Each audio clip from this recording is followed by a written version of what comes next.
오늘 플립이라는 주제로 제가 좀처럼 이렇게 집회는 잘 안 하는데 저녁하고 새벽까지 해서 이틀이라고 3일? 하여튼 2.5일 집회가 시작됐는데요. 저는 오늘 굉장히 이상해요. 제가 한 10년 넘게 하루도 안 빠지고 이렇게 막 계속 집회를 다니는데 이상하게 유독스럽게 오늘 막 가슴이 뛰고요. 뭔가 막 기대가 되고, 이 불신의 풍조가 큰 문제예요. 여기서 몇 명, 아이고 저놈 또 여기 와서 저러고 저기 가서 저러고, 또 우리 수능 아시들은 뭐 이렇게 아니면 아니지 뭐 이렇게 입 바른 소리 잘 못해요. 근데 진짜 오늘 담임 목사님 딱 만나 뵙는 그 순간부터 또 이렇게 왔는데, 이렇게 찬양단 이렇게 찬양 올리는데 뭐 솔직히 말해서 그래 찬양단이 막 소름 끼치게 잘하는 건 아니었잖아요, 그죠? 그냥 뭐 듣는 거지. 솔직히 그냥 없으니까 쓰는 거지. 그런데 희한하게 만약에 실력을 뽐내는 자리라면 이 정도 실력으로 나오면 돌 맞아야 돼. 그런데 이게 노래가 아닌 거예요, 이건. 제가 얼마 전에는 제가 약간 좀 유독스럽게 약간 또라이 같은 기질이 있어서 이렇게 쇼하는 걸 되게 싫어해요. 근데 요즘에는 막 쇼쟁이들이 많아요. 어마어마하게 찬양을 막 하는데 막 번쩍번쩍하고 막 그냥. 근데 저게 진짜 하나님께 영광을 돌리는 건가? 아니 지들 뭔가를 뽐내고 막 공연하는 건가? 전 그게 전혀 찬양처럼 보이지가 않은 거예요. 근데 아니나 다를까 딱 이렇게 찬양을 막 그렇게 막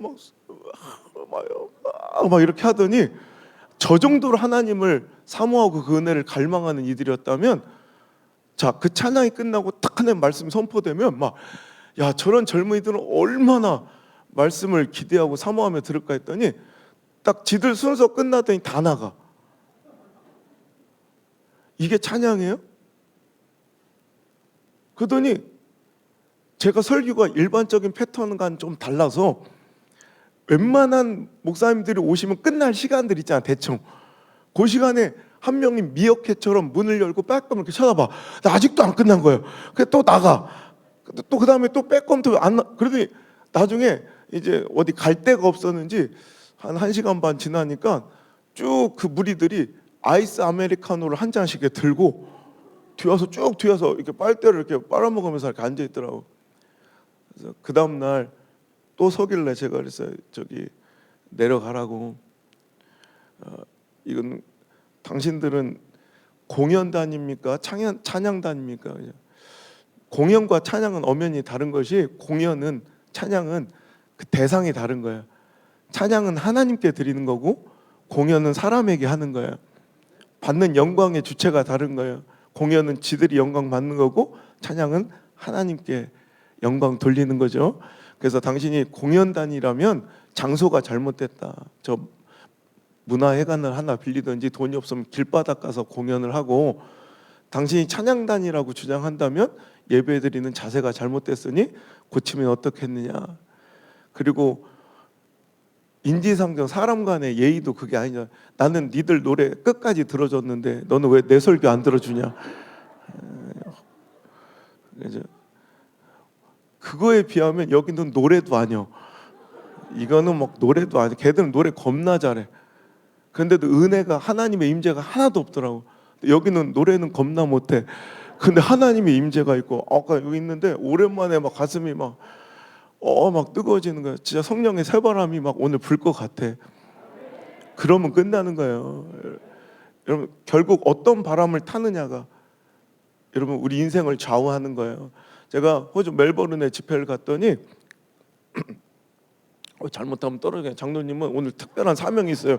내가 막 흥분하면요 막 앞으로 와. 그럴 때 한번 떨어져서 다리가 부러진 적이 있으니까, 이렇게 오면 안 되겠다 싶으면 이렇게 손을 들어주시면 제가 다시 뒷박부를 할게요. 멜버른에 갔더니 그 교회가요 되게 재미있는 게, 이렇게 부흥을 하면서 이렇게 외곽으로 나와서 교회를 이렇게 졌는데, 희한하게 그 옆에 큰 쓰레기 매립장이 있는 거예요. 그것도 이쪽에는 큰 빵 공장이 있는 거예요.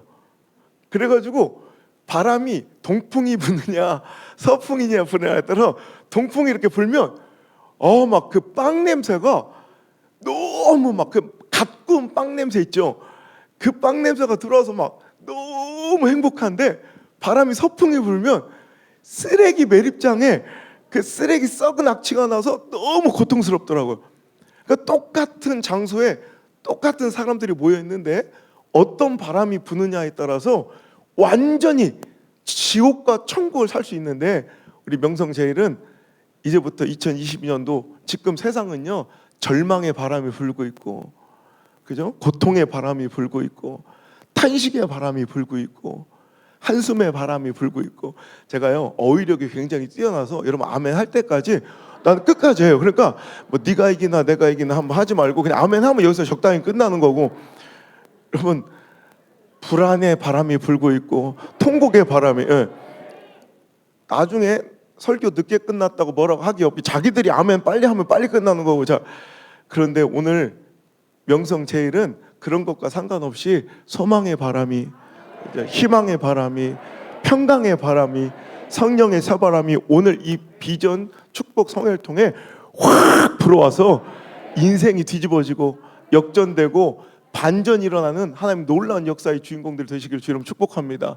소망 있는 것은 우리 자녀들이 이렇게 간간히 보여서 너무 좋아요. 요즘에 제가 집회 가면 대형 교회들도 자녀들을 모습을 볼 수 없어서 너무 가슴이 아파서 제가 자녀들 좀 이렇게 데리고 나오라고 꼭 그래요. 왜냐하면 자녀들을 자꾸 이렇게 격리시켜서 별도로 예배 드리니까 애들이 진짜 예배 드릴 줄, 교회 활동은 하다가 예배는 이상하게 어색해해서, 진짜 교회는 예배 드리러 나와야 되는데 예배를 어색해해서 진짜 예배 드려야 될 상황이 되면 이제 예배를 거부하는 이상한 모습이 벌어지더라고요. 이제 우리 자녀들이 이렇게 참 집회할 때 이렇게 예배 자리에 있는 거 난 너무 감사해. 우리 자녀들한테 다른 거 건물은 못 물려줘도, 우리 건물 안 물려주는 거예요? 못 물려주는 거예요? 하여튼 건물은 못 물려줘도 우리 자녀들에게 다른 거 몰라 믿음은 꼭 물려줘야죠. 그죠? 우리 자녀들한테 사랑하는 사람한테 좋은 거 주고 싶잖아요. 그죠? 사랑하면 좋은 거 주고 싶은 게 사랑이에요. 제가 지난주에 제주 집회하는데 이상하게 제가 이제 제주 자주 가는데 그 집 성결교단 연합성회였는데 그 총회장님이 개회 예배하고 이제 제가 이제 메인 집회 이렇게 인도하는데, 제가 안 가봤던 호텔을 이렇게 빌려가지고 하는데 그 호텔 딱 들어갔는데 너무 좋은 거야. 그 야경이 너무, 요즘에 코로나 때문에 막혀가지고 제가 동남아 이런 데 못 나가니까 너무 동남아 같은 거야 느낌이. 그러니까 제일 먼저 누가 생각났게? 우리 집사람. 나 이런 사람이요. 우리 아이들이 딱 생각나는 거예요. 그래서 제가 다음 주에 또 제주 일정이 있어서 그 숙소를 좀 이렇게 바꿔달라고 제가 잡았던 숙소를 이제 다른 숙소, 제가 오늘 이 숙소가 좋으니까 바꿔달라고 그래서 다음 주에 집사람 같이 데리고 제주 집회를 가려고. 그 주변에 막 맛있는 식당들도 이렇게 제가 먹는 거 맛있는 거 있으면 집사람이 좋아하는 건 딱 이렇게 막 생각이 나는 거예요. 그러니까 여러분 사랑하면 좋은 거 주고 싶어. 그러니까 자녀들을 사랑하니까 우리 얼마나 좋은 거 주고 싶겠어요. 그죠? 그런데 안타깝게도 아무리 좋은 거 주고 싶어도 사람은 결국 가진 것을 나누게 돼요. 그러니까 내 자녀 사랑해서 좋은 거 주고 싶은데 어떤 사람이요 과거에 폭력의 상처가 있어. 그럼 자녀 사랑하는데 결국 내가 가진 그 상처를 물려주고, 어떤 사람이 과거에 막 이상 트라우마가 있어, 열등감이 있어. 그럼 자녀에게 좋은 거 물려주고 싶은데 결국 내가 가진 것이 그거밖에 없어서 그거 물려주더라고요. 이런 북한과 한국과의 관계를 생각해 보세요. 한국은 북한한테 주는 건 뭐 줘요? 의약품, 돈, 쌀, 물질 이런 거 줘요. 왜? 우리가 가진 게 그거예요. 근데 북한은 뭐 보내요? 미사일. 가진 게 미사일밖에 없으면 미사일 주는 거예요. 여러분 오늘도 제가 왜 이야기, 성령이 갑자기 막 이렇게 인도하셔서 이 말씀 레파토리하고 전혀 상관없이 갑자기 나왔는데, 우리 자녀들에게 좋은 거 줘야 되는데 일단 내가 가져야 줄 수 있다는 얘기를 하고 싶은 거예요. 여러분 여기서 만약 우리가 모여서 우리 자녀들한테 빌딩 물려줄까요 말까요 막 이런 논의가 여러분 필요가 있어요 없어요? 그 빌딩도 없는데 뭘 모여서 물려줄까 말까를 뭘 논의를 해, 쓸데없이. 똑같은 거예요. 우리 안에 그 믿음도 없으면서 자꾸 믿음을 계승할까요 말까요 어떻게 할까요 이걸 자꾸 논의하고 있는 거예요. 여러분 우리 믿음의 선배님들의 이야기를 한번 생각 좀 꼰대 같지만 우리 어렸을 때는 말이에요. 그죠? 우리 참 신앙의 그 선배들 배운 것도 없고 교회 안에 어떤 프로그램 시스템 없었지만 참 간절했던 것 같아요. 그래서 매일 밤 나와가지고 그냥 이렇게 막 호텔방처럼 이런 게 어디서 옛날에는 단층 건물에 이렇게 골마루만 이렇게 있어가지고 일제식으로 지은 건물들이 거의 대다수라 일제식으로 지은 예배당은요 밑둥이 이렇게 밑에가 통로처럼 이렇게 공간이 비어 있었다. 그래서 골마루 사이로 헝근가 왔다가 또록 굴러서 떨어지면 그 돈 잊어버리고 그랬어요. 그래 나만 또 시골놈이요? 여기 지금 두세 분은 충분히 내 말을 이해하게 생겼는데 자꾸 모른 척하고 있는 분들이 계세요. 여러분 그래서 이렇게 공간에서 이렇게 무릎 꿇고 이렇게 아무리 겨울에 자부동을 깔고 있어도 그 자부동 알아요? 이렇게 저기 새파랗게 어린애들은 모를 거예요. 저처럼 연세가 지긋한 사람들이 아는 얘기인데 크게 바람이 얼마나 들어오는지 무릎이 시린지 그런데도 그냥 무릎으로 얼마나 기도하는지 그냥 매일 모여가지고 그냥 우리 믿음의 선배님들은 그냥 나라와 민족 위에 우리 교회와 담임 목사님 위에 우리 자녀와 자손들 위해 끊임없이 기도하다가 얼마나 자기 기도의 자리들이 다 있어요. 그래가지고 맨들 골마루가 막 파일 정도로 그러다가 그냥 소녀처럼 스르륵 잠들듯이 그 연로하신 권사님들이 기도하다 이렇게 돌아가셔요. 그러면 3일장 치르고 며느리가 딸이 다시 자기 엄마의 무릎 자리에 또 무릎을 꿇고 나라와 민족 위에 교회와 담임 목사님 위에 우리 자녀와 자손들 위해 기도하며 그렇게 눈물을 뿌린 거로 여러분 내 집은 쓰러져 가고 밥을 굶어도 교회는 정말로 아름답게 세워드리고 싶었고 또 내 자식들 중에 가장 똑똑한 자들 신학교 보내서 한국교회 모자랐던 목회자 수급을 이뤄내서 이 한국교회 붕을 이렇게 일궈냈고 우린 그 열매를 이제 다 따먹은 거예요. 이제 누군가는 심어야 할지인데 누구도 그걸 심으려 하지 않고 자꾸 뭔가 열매만 따먹으려고 해요. 이제 우리가 다음 세대를 위해서 내가 무언가를 심고 여러분 내가 무언가를 심고 벌떡벌떡 뛰는 그분들의 그 사명의 심장이 우리 안에 있어서 우리도 그것을 다음 세대를 위해서 좀 남길 수 있는 멋진 믿음의 계승이 일어날 수 있기를 주의 이름으로 축복합니다. 여러분 다 그 뜨거운 경험들이 있는 분들이에요.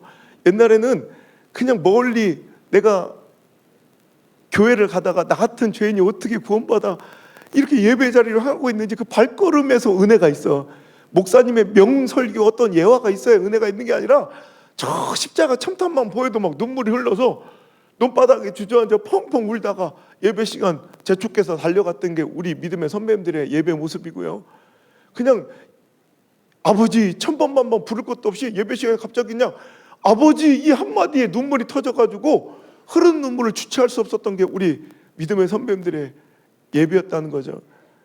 예배 시간은 보혈의 피비린내가 진동했고 십자가의 감격과 감동의 눈물이 그냥 감사의 눈물이 정말 그 짠내가 가득했던 예배다.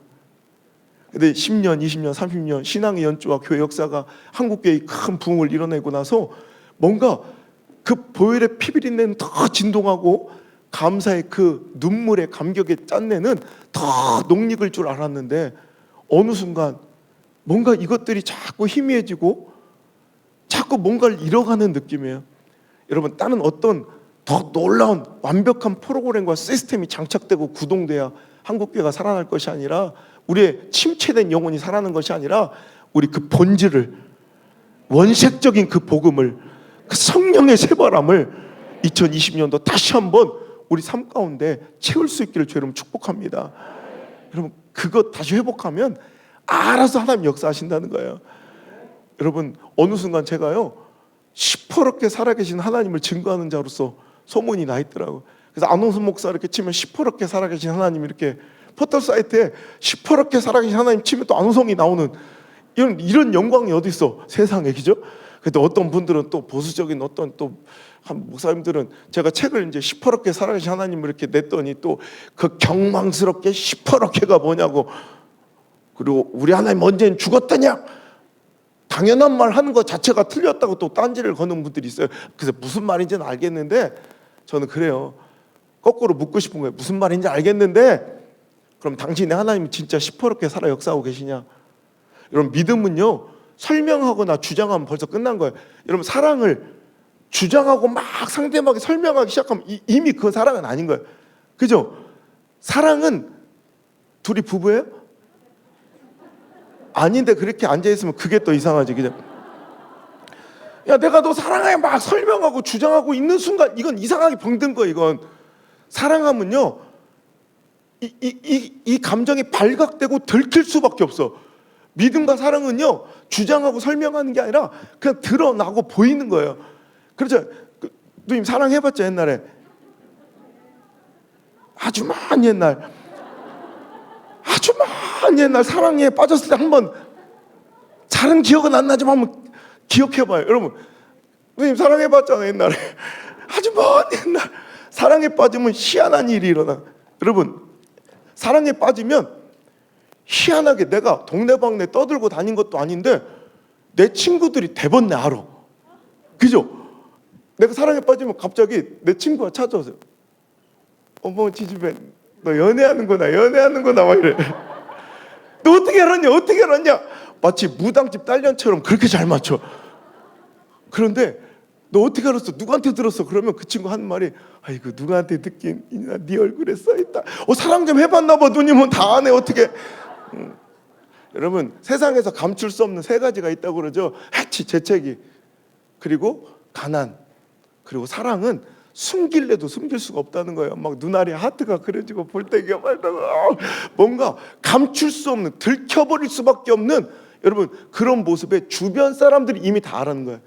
여러분 하나님을 사랑한다고 하나님을 믿는다고 주장하고 자꾸 설명하는 교회 여러분 신앙 되지 말고 여러분 가까운 사람부터 여러분의 믿음과 사랑을 막 들키고 발각될 수밖에 없는 진짜 믿음의 소유자가 그런 한 해가 여러분 되시기를 간절히 바랍니다.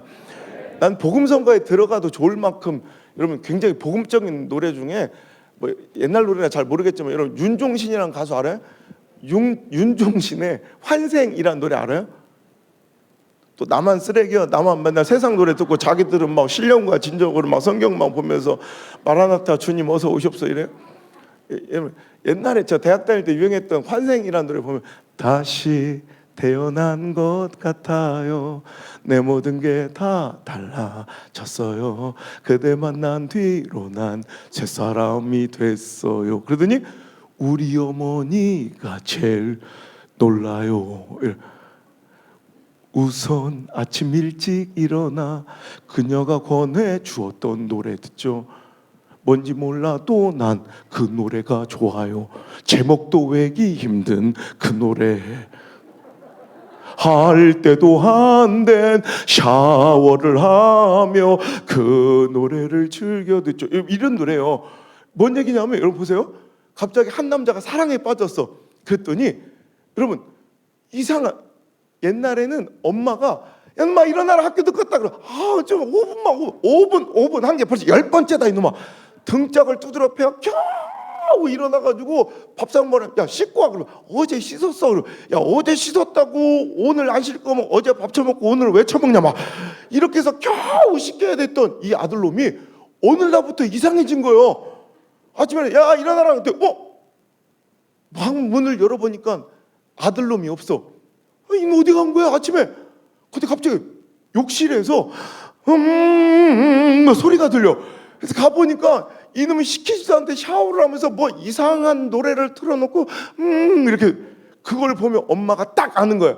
엄마야 저놈 새끼 뭔가 있다.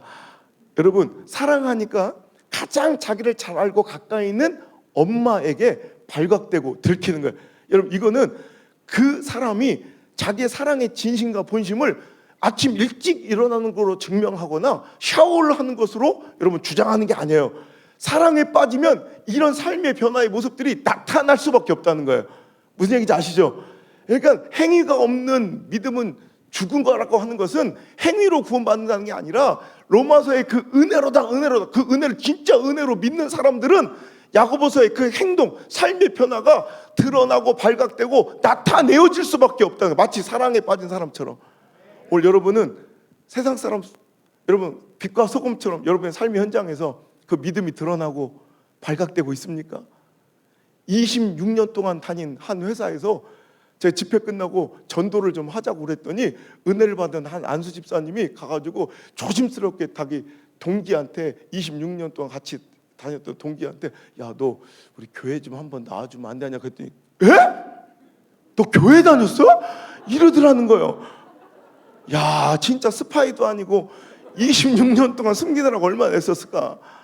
여러분 이건 믿음이 아니에요. 여러분 정말 오늘 여러분의 삶의 믿음이 여러분 주변 사람들로부터 진짜 야, 너 뭔가 있구나. 옛날 우리 믿음의 선배님들의 전도나 복음 전하면 다 이런 거였어요.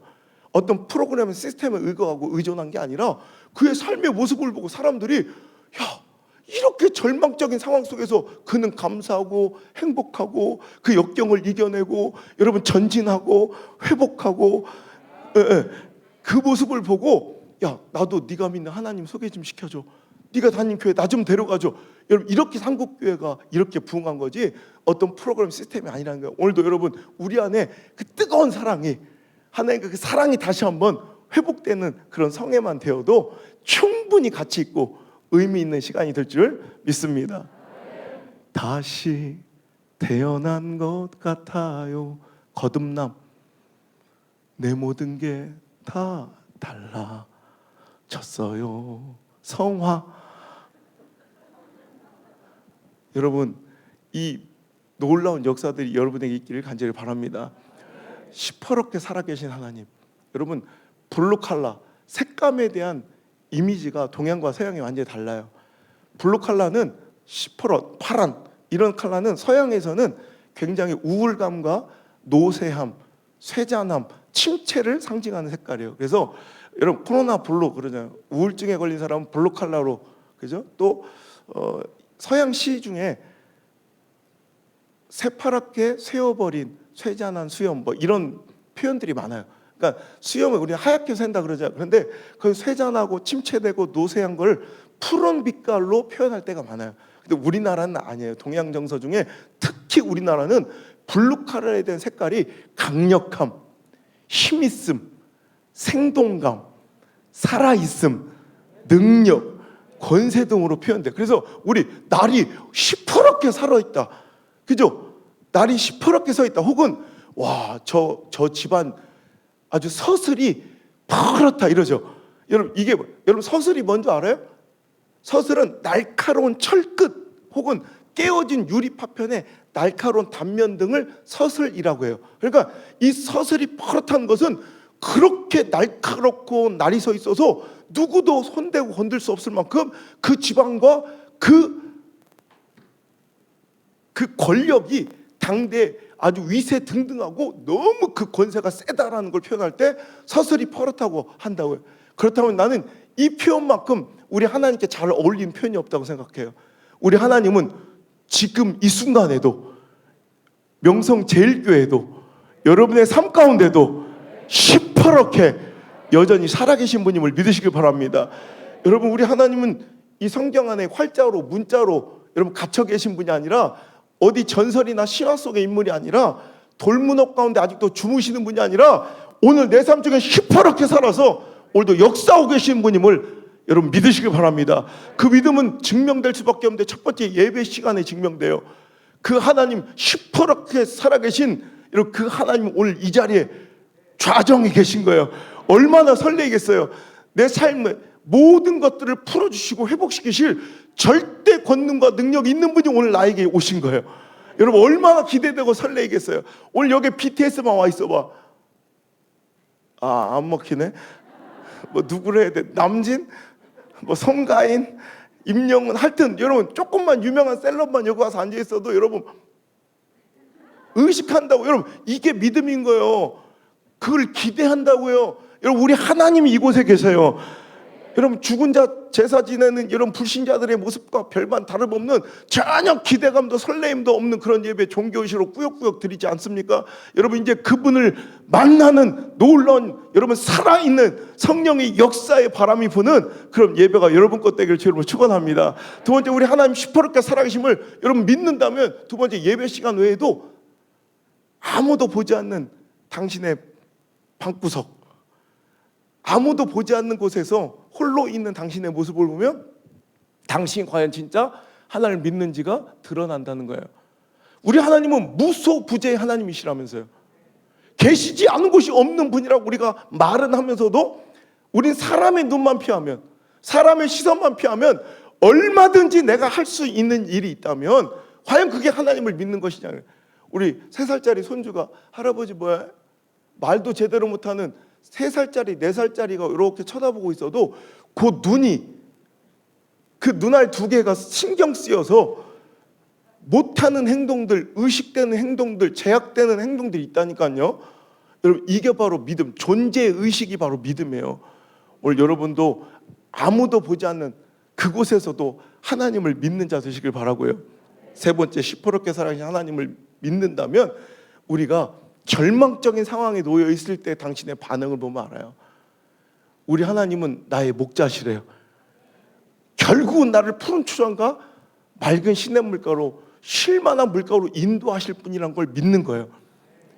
내가 비록 오늘 코로나19 같은 사업의 막힘과 자녀의 문제와 진로의 막힘과 물질의 문제와 건강의 문제로 신음하고 아파하며 사망의 음침한 골짜기에 내 인생의 발걸음이 디디고 있을지라도 여기는 내 인생의 종국과 결말이 아니라는 걸 믿는 거예요. 그리고 더 다행스러운 건 내 삶을 완전히 압도적으로 인도하고 섭리 가운데 이끌어 가시는 분이 바로 여호와 하나님이신 걸 믿는 거예요. 그분은 단 한 번도 실패가 없으시고 실수가 없는 분인데 그분이 나의 목자시니 어련히 잘 인도해 주시겠어. 그 믿음으로 오늘 사람들은 다 절망하고 신음 속에 살아가고 한숨이 땅이 꺼질 정도로 내뱉어도 우리만은 노래할 수 있는 거예요. 우리만은 찬양할 수 있는 거예요. 우리만은 경배할 수 있는 거예요.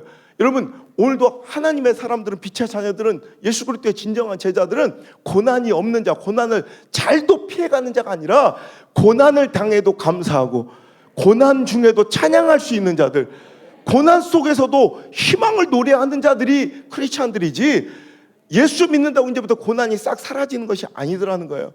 오늘도 여러분, 오늘 첫 번째 주신 하나님의 말씀, 이 풀림의 주제의 첫 번째 말씀은 생각대로 되지 않는 건 참 멋진 일이다. 뭐라고요? 제가 네 번째 쓴 책 제목인데요. 여러분, 우리 일반적인 생각은 내 생각대로 되지 않는 건 참 불행한 일이다. 어떻게 내 생각대로 되지 않는 이런 삶은 참 슬픈 일이다. 짜증난 일이다. 이게 우리의 일반적인 관념입니다. 그죠? 그런데 생각해 보면 내 생각, 내 계획, 내 뜻이 막히고 좌절될 때 내가 생각지도 못했던 하나님의 놀라운 역사들이 일어났던, 여러분 놀라운 내 인생의 전환점이 돼요. 오늘 저와 여러분이 아마 오늘 이 자리에 이렇게 모여 있는 여러분 그 이유들 중에 대부분이 오히려 내 생각이 깨어지고 내가 절망이라고 생각했던 그 시간을 통해서 오늘 여러분 이 자리에 하나님께서 앉혀 놓으신 분들이 더 많을걸요. 그죠? 우리 누님도 그때 그런 아픔이 없었으면 누님은 지금 여기 없어. 콜라텍에 있지. 그죠? 한 가닥 했을 뿐이야. 내가 보니까. 여러분 오늘도 그 하나님의 역사를 신뢰하십니까? 여러분 오늘 제 이야기를 좀 해드릴게요.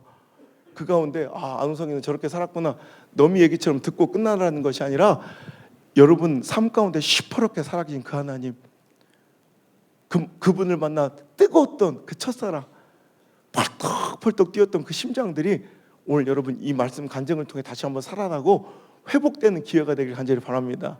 우리 아버지는 감리교단 목사님이세요. 저는 무슨 교단이죠? 순복음. 아버지는 감리교, 아들은 순복음. 약간 복잡한 집안이죠. 어떻게 이렇게 복잡한 집안이 됐냐면 저는 우리 아버지가 목사님인 게 너무 싫었어요. 불편했어요.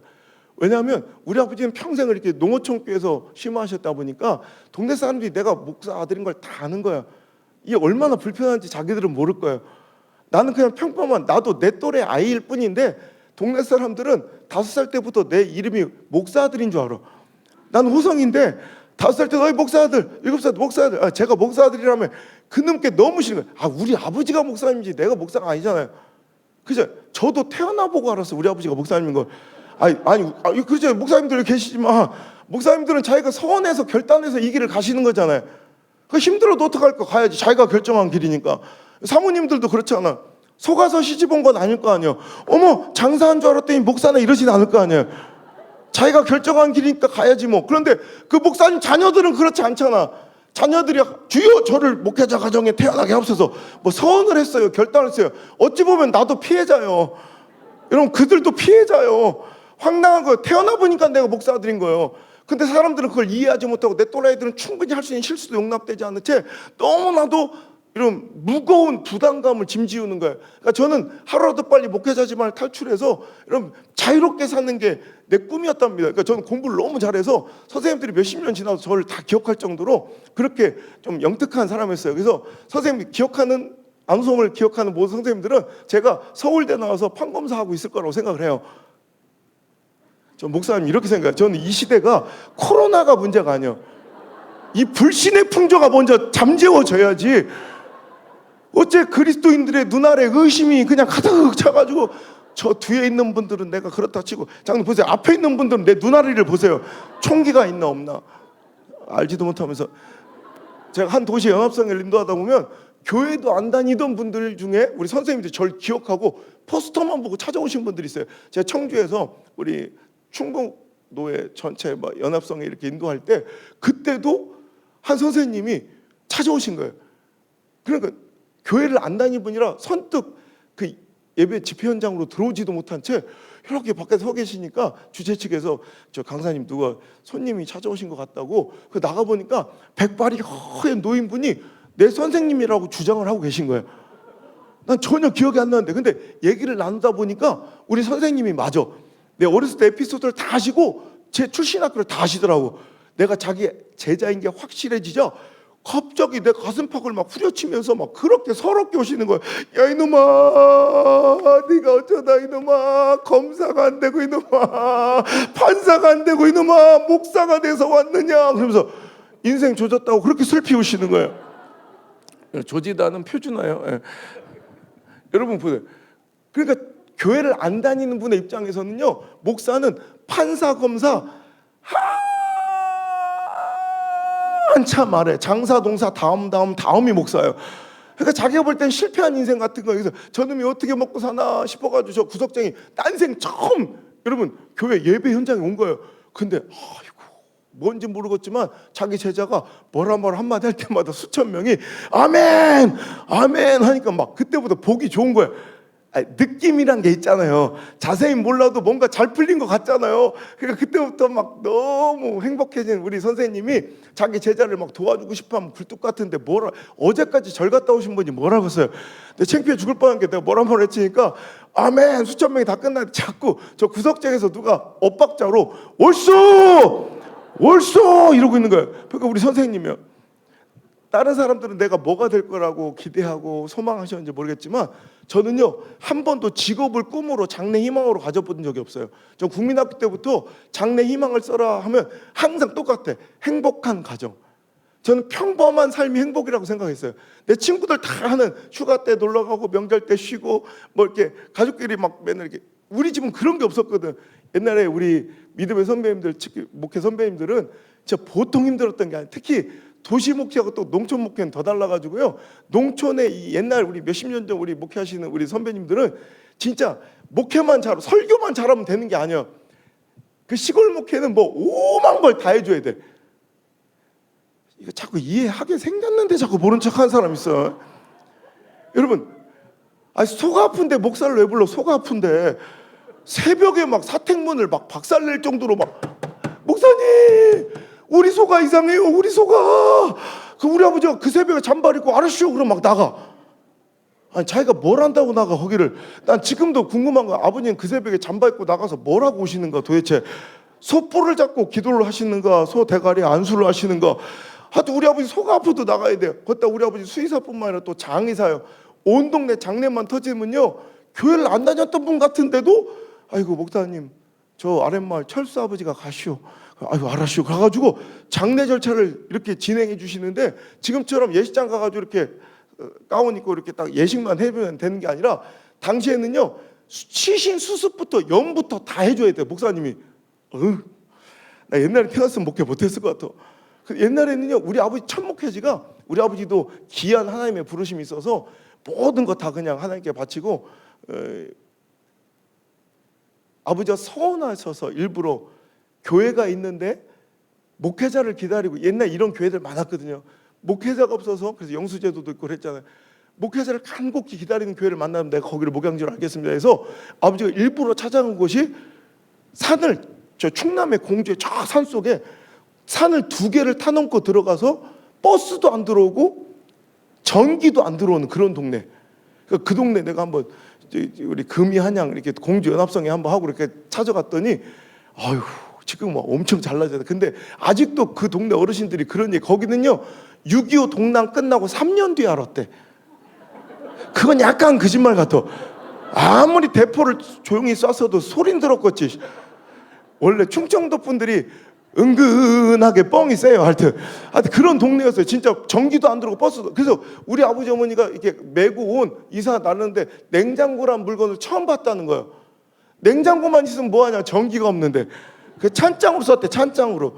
그런 동네에서 여러분 한여름에 돌아가시면 반나절 못 넘겨 시신이 부패되고요, 이렇게 병풍 뒤에 이렇게 3일장 치르면 시신이 썩어서 썩은 물이 나오기 시작해. 그럼 염하면 그 부패 상태 있더라면 가족들도 못 보고 막 나갈 때가 있어요. 근데 목사는 먼저요, 그걸 혼자 골방에 갇혀서 그걸 염을 다 해야 돼요.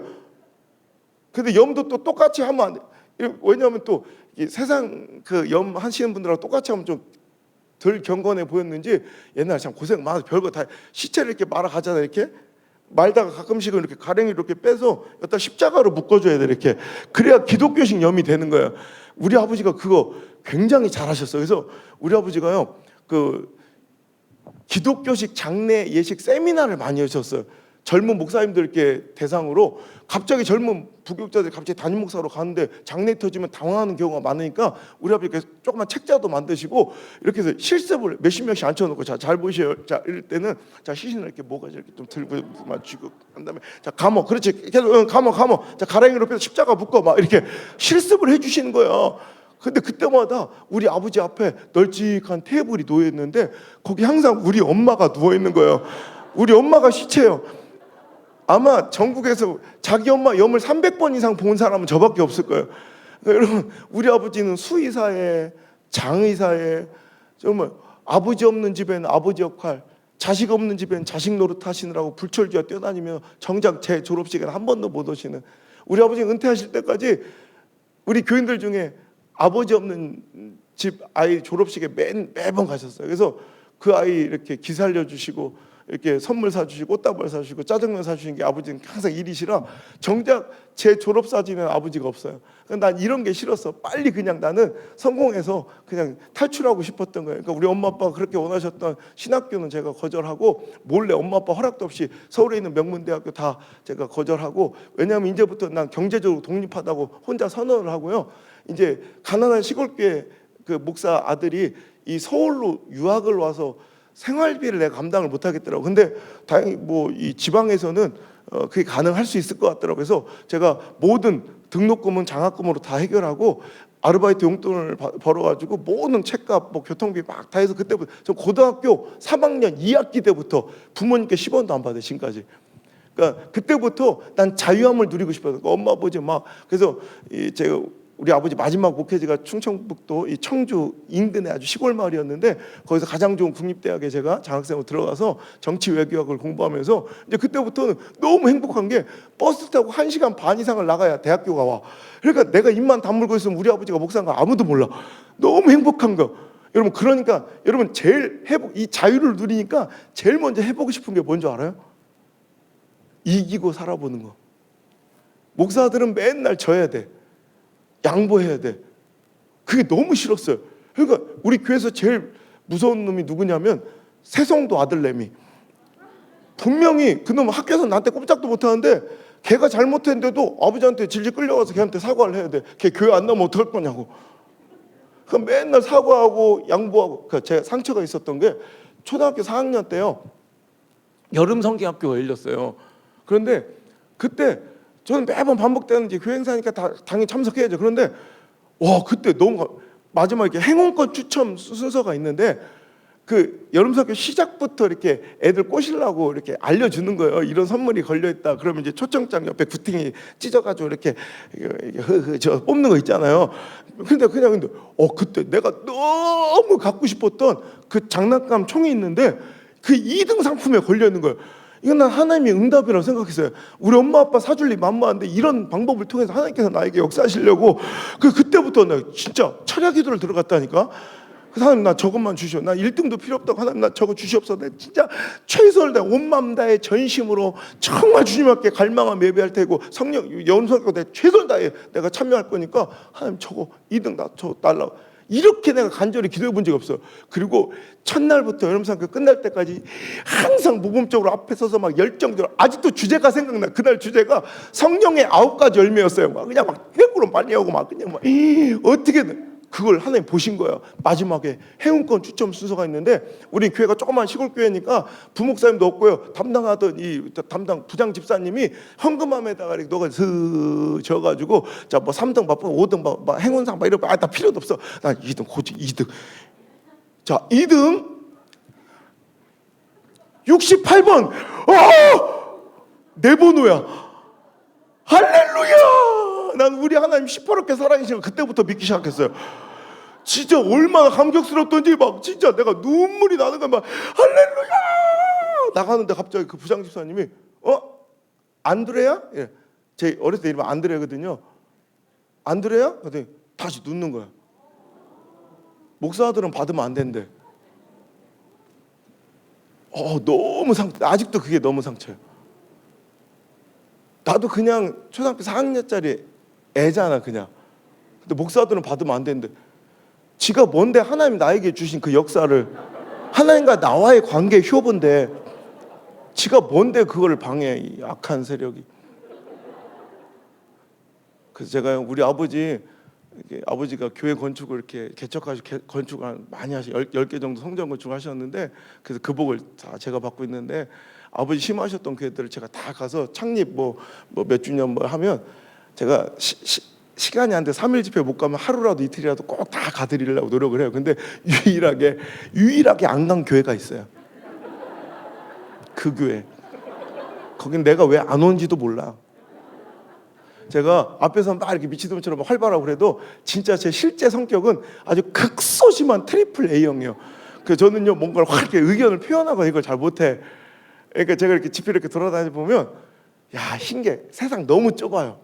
제가 얼마 전에 부산 이렇게 영도 지역에 연합성회를 하다 보니까 원로 목사님들이 물어보시는 거예요. 한국 교회를 요즘에 가장 많이 돌아다녀 본 사람으로서 뭐 느낀 바가 뭐냐고. 그래서 제가 2가지를 얘기했는데 하나는 우리 하나님 정말 재밌으시겠다. 또 하나는 우리 하나님 정말 정확하신 분이다.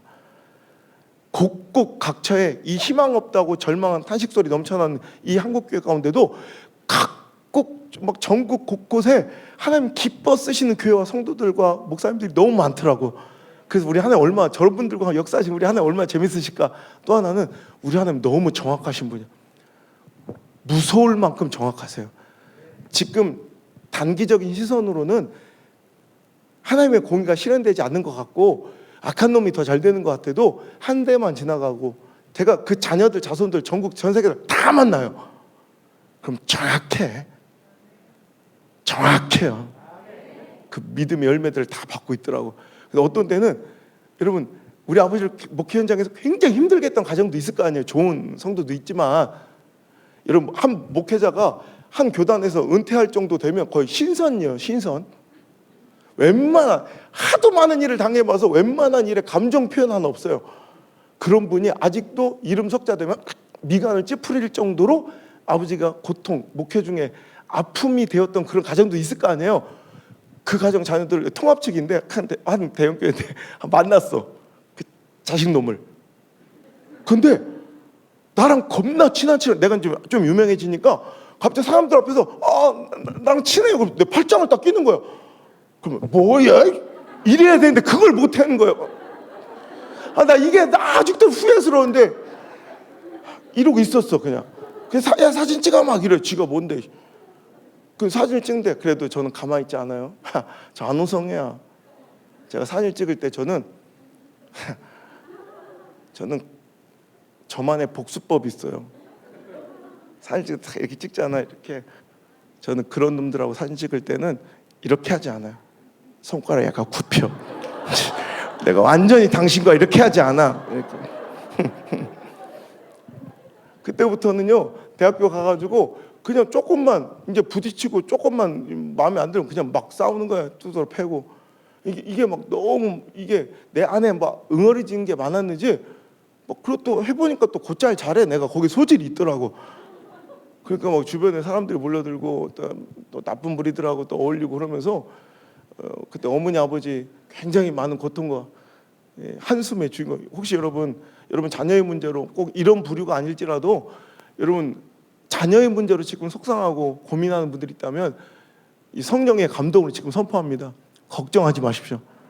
여러분 자녀들도 우리 아버지가 가장 진짜 눈물로 탄식했을 이 아들이 지금 우리 아버지 엄마의 가장 큰 자랑거리가 되고 가장 큰 영광이 돼 있어요.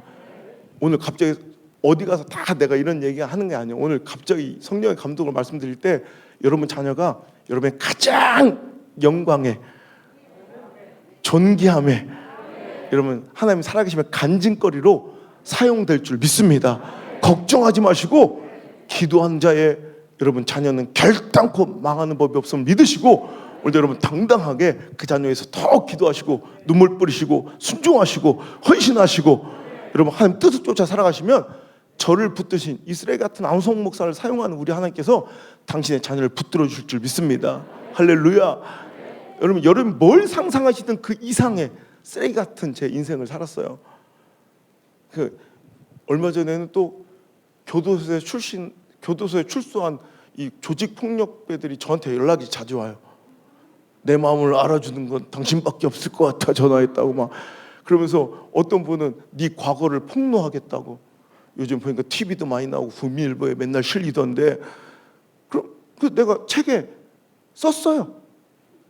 나는 쓰레기였다. 원래 없었던 챕터를 하나 더 만들었어. 왜냐하면 너미 하면 폭로고 내가 하면 간증이요. 그렇게 된 거예요. 그러다 보니까 여러분 막 주변에 사람도 몰려들고 막 그걸 세상 사람들 좋아해. 막 영웅처럼 받들어주고 막 혹시 보신 분 있나 모르겠다. TV는 사랑을 싣고 혹시 알아요? 그런 프로그램? 본 적 있어요? 가수 홍경민 알아요? 알아요? 그 가수 홍경민이가 자기 인생에 영웅이 있다고 어둠에서 빛으로 자기 인생을 절망에서 희망으로 이끌어준 자기 인생의 영웅이라고 찾아온 한 목사가 있어요. 그게 저예요.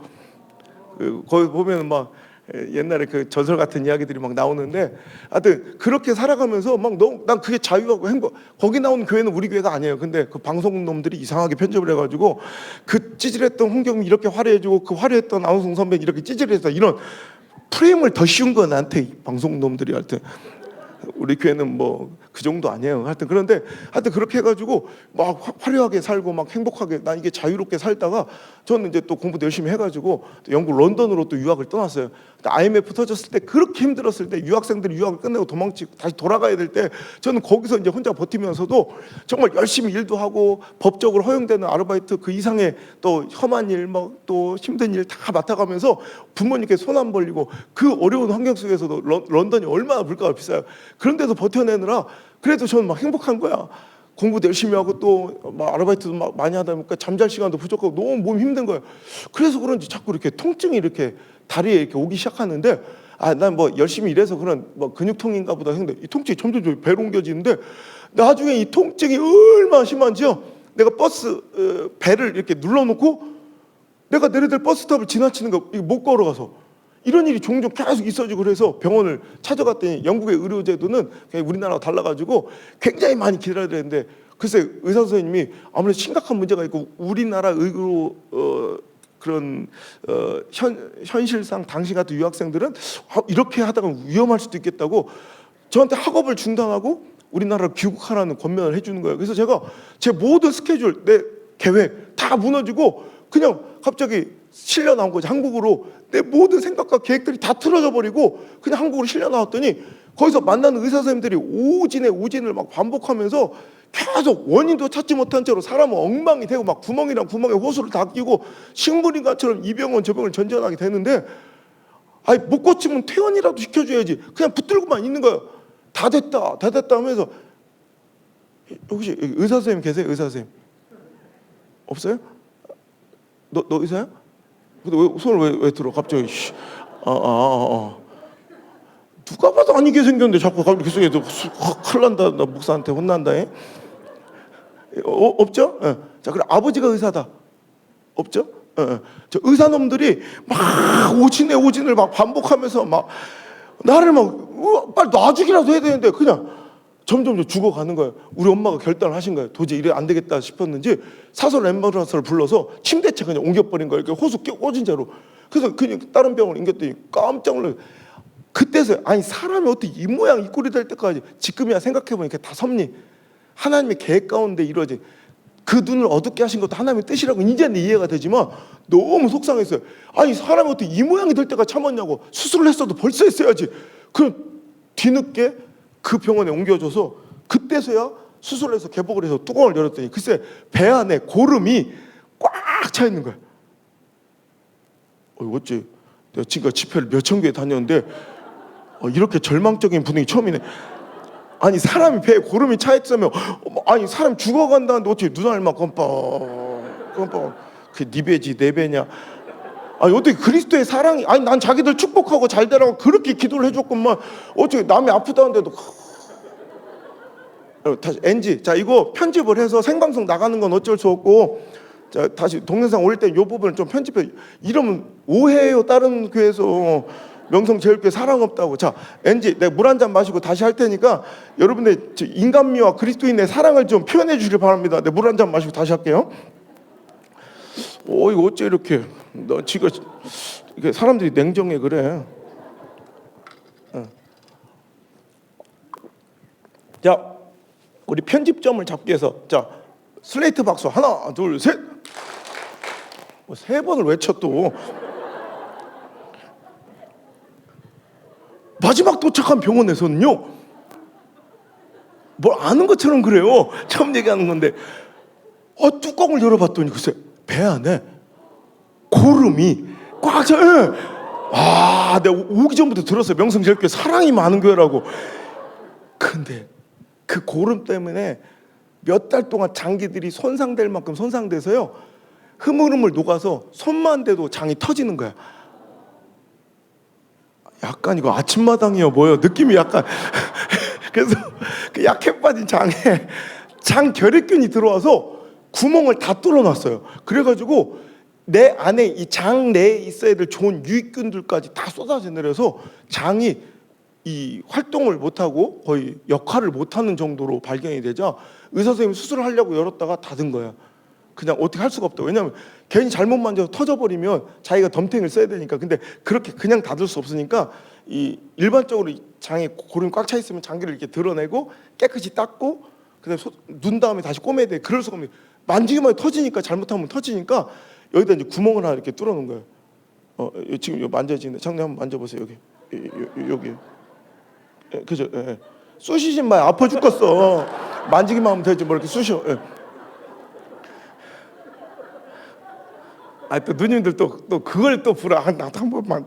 내가 그럼 저기 앞에 계단 앞에 있다 끝나고 이렇게 서 있을 테니까 줄 서서 한 번씩 만져. 뭐 돈 드는 것도 아니고. 예. 이 근육이 이렇게 두 개를 이렇게 뚫어놨어요. 그래서 2m쯤 되는 고무 튜브에 양옆에 거즈를 이렇게 대서 양쪽 끝을 묶는 거 안 흐트러지게. 그래서 조심스럽게 배 공간에다 이걸 쑤셔 넣는 거예요. 계속. 그러니까 한쪽 끝은 이 방광 있는 데까지 밀려 들어가고 한쪽 끝은 이 뚫린 구멍을 통해 이제 빼서 뚜껑을 덮은 거예요. 어떤 역할인지 아시겠죠? 이 배 안에 가득 차 있는 고름을 이렇게 빨아내는 심지 같은 역할로 이렇게 심지 끝에다 항상 두꺼운 거즈를 대는단 말이에요. 아침마다 이 거즈를 갈고 이 드레싱 소독을 하려고 하면 역한 냄새를 풍겨 한 떼박씩 샛노란 고름이 빨려 나오고 아침마다 너무 고통스러워. 해가 뜨는 게 무서워. 근데 그보다 더 힘들었던 게 이 물 한 모금을 못 먹는 거예요. 의사 선생님 물을 못 먹게 해요. 왜냐하면 제가 장이 너무 약한 상태라고 했잖아요. 그래서 물을 만약에 지금처럼 꿀꺽 삼키면 장이 툭 터진대. 그래서 물을 허락하지 않는 거예요. 물을 못 먹으면 뭘 먹겠어요? 밥을 먹겠어요? 미음을 먹겠어요? 그러니까 저는 물 한 모금도 밥 한 톨도 못 삼키고 몇 달이 지나가면서 점점점 말라가는데 말기 암 환자들 마지막에 이렇게 튜브 하나 꽂고 이렇게 연명하는 것처럼 저도 그 튜브를 통해서 공급된 에너지와 수분으로 그냥 숨만 붙어 있는 거야. 점점점 말라. 제 키가 179인데 몸무게가 38kg. 빼다기가 다 보여. 끔찍해서 그 몰골을 볼 수 없는 그런 상황 지경까지 이르고 마침내 갑자기 우리 의사 선생님이 우리 가족들 다 불러 모으는 거야. 마지막 인사를 하라고. 전 이런 일은 드라마에서나 영화에서나 나와야 되는 건 줄 알았어요. 이런 일이 저한테 벌어지니까 받아들일 수가 없는 거예요. 막 이 분노가. 근데 이내 수긍하고 그 현실을 받아들여야 되는 참혹함이 내가 누워서 겨우 숨만 쉬고 있는 미라처럼 해골바가지처럼 빡상 뼈다귀가 다 보이는 내 침대 옆으로 가족들이 삥 둘러서요. 그래서 저를 이렇게 내려다본 나 이렇게 누워서 그 가족들의 눈빛을 대하는데 가슴이 철렁한. 내가 이제껏 한 번도 본 적이 없는 눈이에요.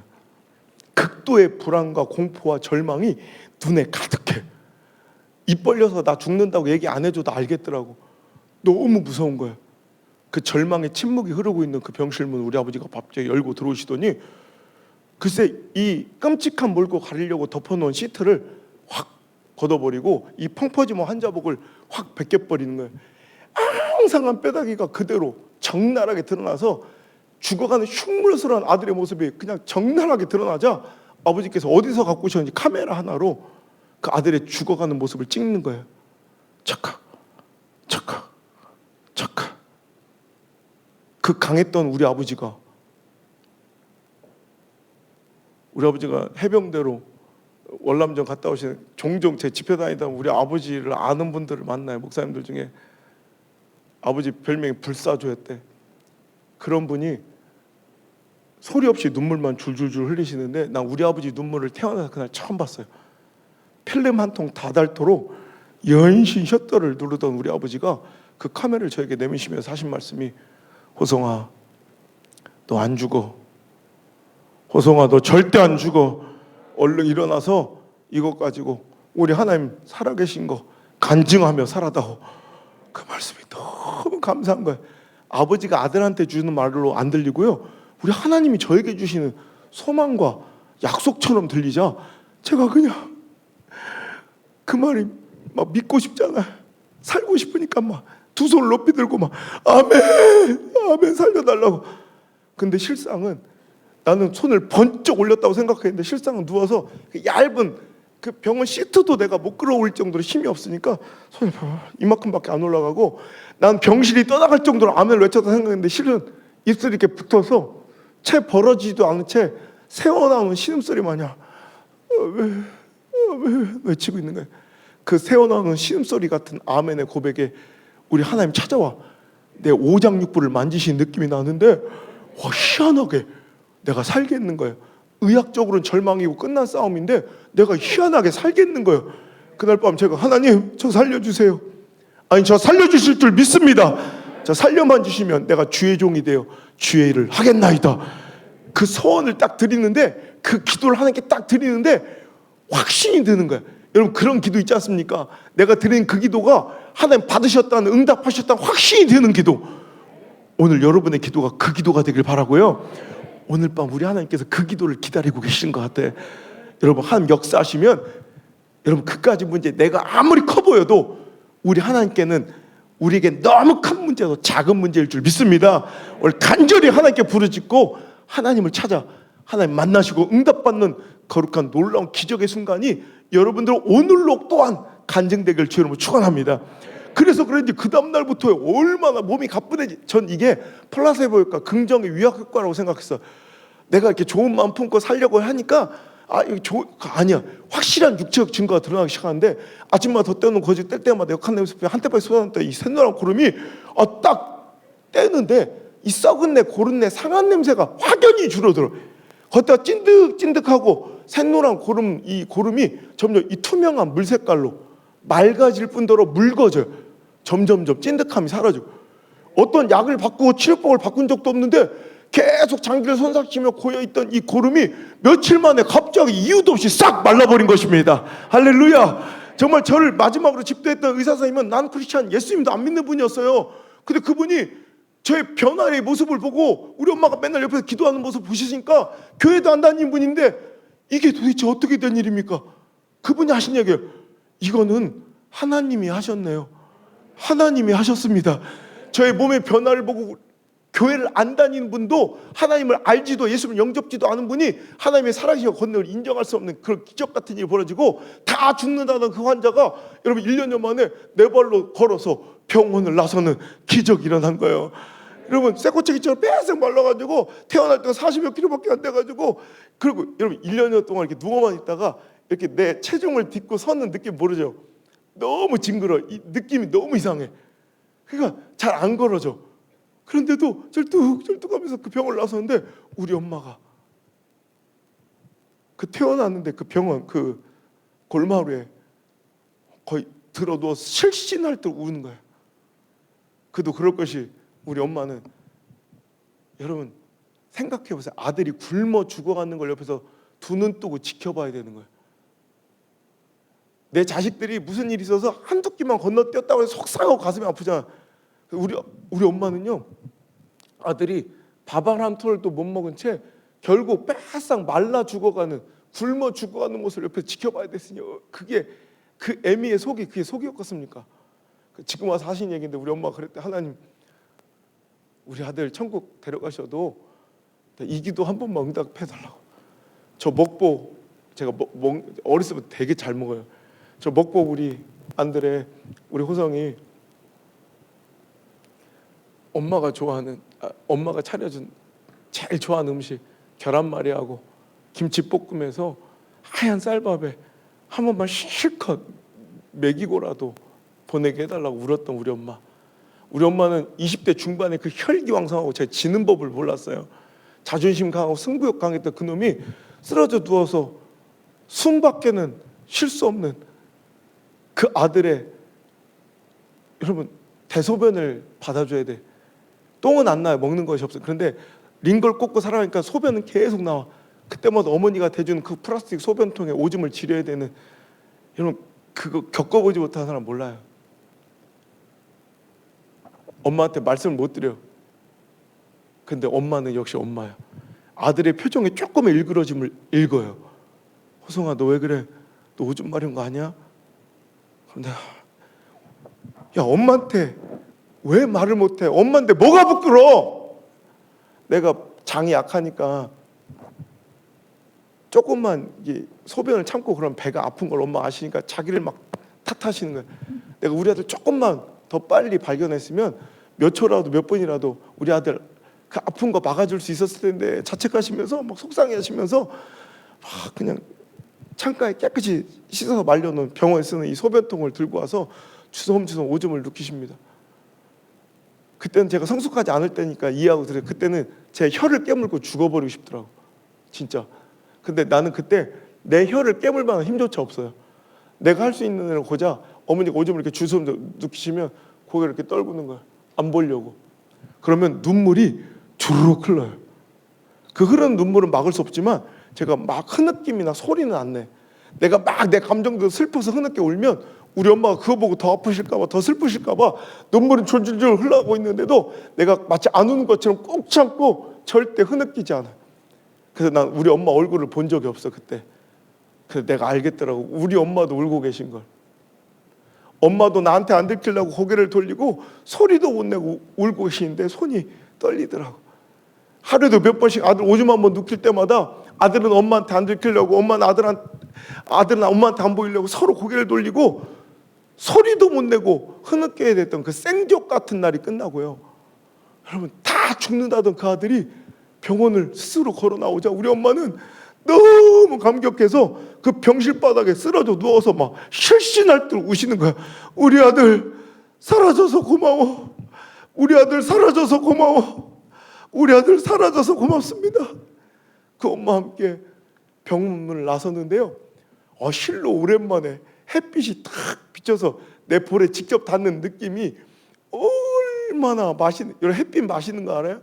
햇빛이 너무 꼬숩고 맛있는 거예요.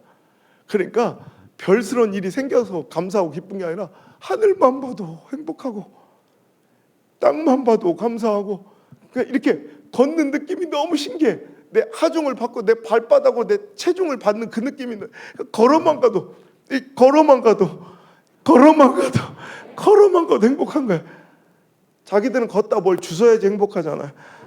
다만 돈 1,000원이라도 주워야지 막 해맑게 웃잖아요. 근데 울다 웃다 그러면 큰일 나요 이제. 근데 여러분, 그런데 저는 진짜 그때는요, 어떻게 뭐 잘 먹고 잘 살 이런 기도도 안 나와. 그때는 어떻게 하면 이 좋은 하나님, 나를 사랑하시는 하나님을 위해 살까? 어떻게 하면 그분을 위해서 죽을까? 그 영광이 될까? 진짜 막 옛날에 그렇게 들어가기 싫었던 신학교 들어가는 건 이제 일도 아니야. 내 불구덩이라도 들어가려고 그랬어.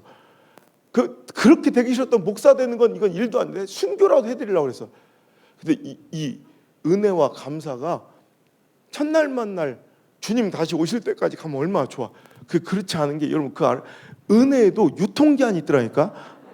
다 전과자들이고만 다 알고만. 이 정도 은혜 받으면 평생 갈 것 같죠. 주님 다시 올 때까지 막. 근데 사람이 얼마나 간사한지요. 건강이 딱 회복되니까 그거에 따라 은혜 유통기한 반비례로 거꾸로 뜨르르 다 돼. 내 정신이 딱 들어오는데 엄마야 씨, 큰일 날 뻔했다 씨.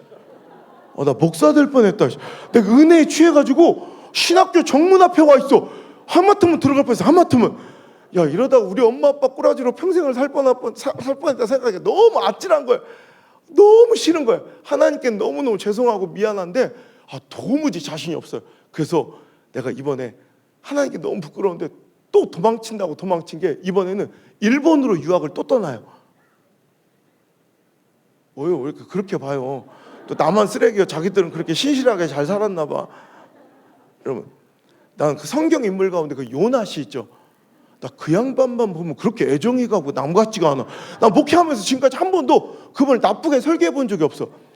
난 천국 가도 그분부터 찾아뵈려고 그래요. 누님 혹시 먼저 가시걸랑 내 안부 좀 전해줘요. 이제 곧 온다고. 여러분, 이 배영망덕한 놈, 진짜 내가 우리 하나님이라면 나 같은 건 내치고 버렸을 때 꼴도 보기 싫었을 것 같아. 근데 우리 하나님 진짜 좋으신 분이야. 우리 그렇잖아. 맨날 우리 하나님한테 하나님 살려만 주시면 그러다가 살만해지면 결국 내 소견에 좋은 대로 또 불순종하고 살아가는 이런 못난 모습, 그때마다 하나님 공의로 치리하셨으면 여기 살아남을 사람이 어디 있어요? 근데 우리 하나님 정말 좋으신 분이에요.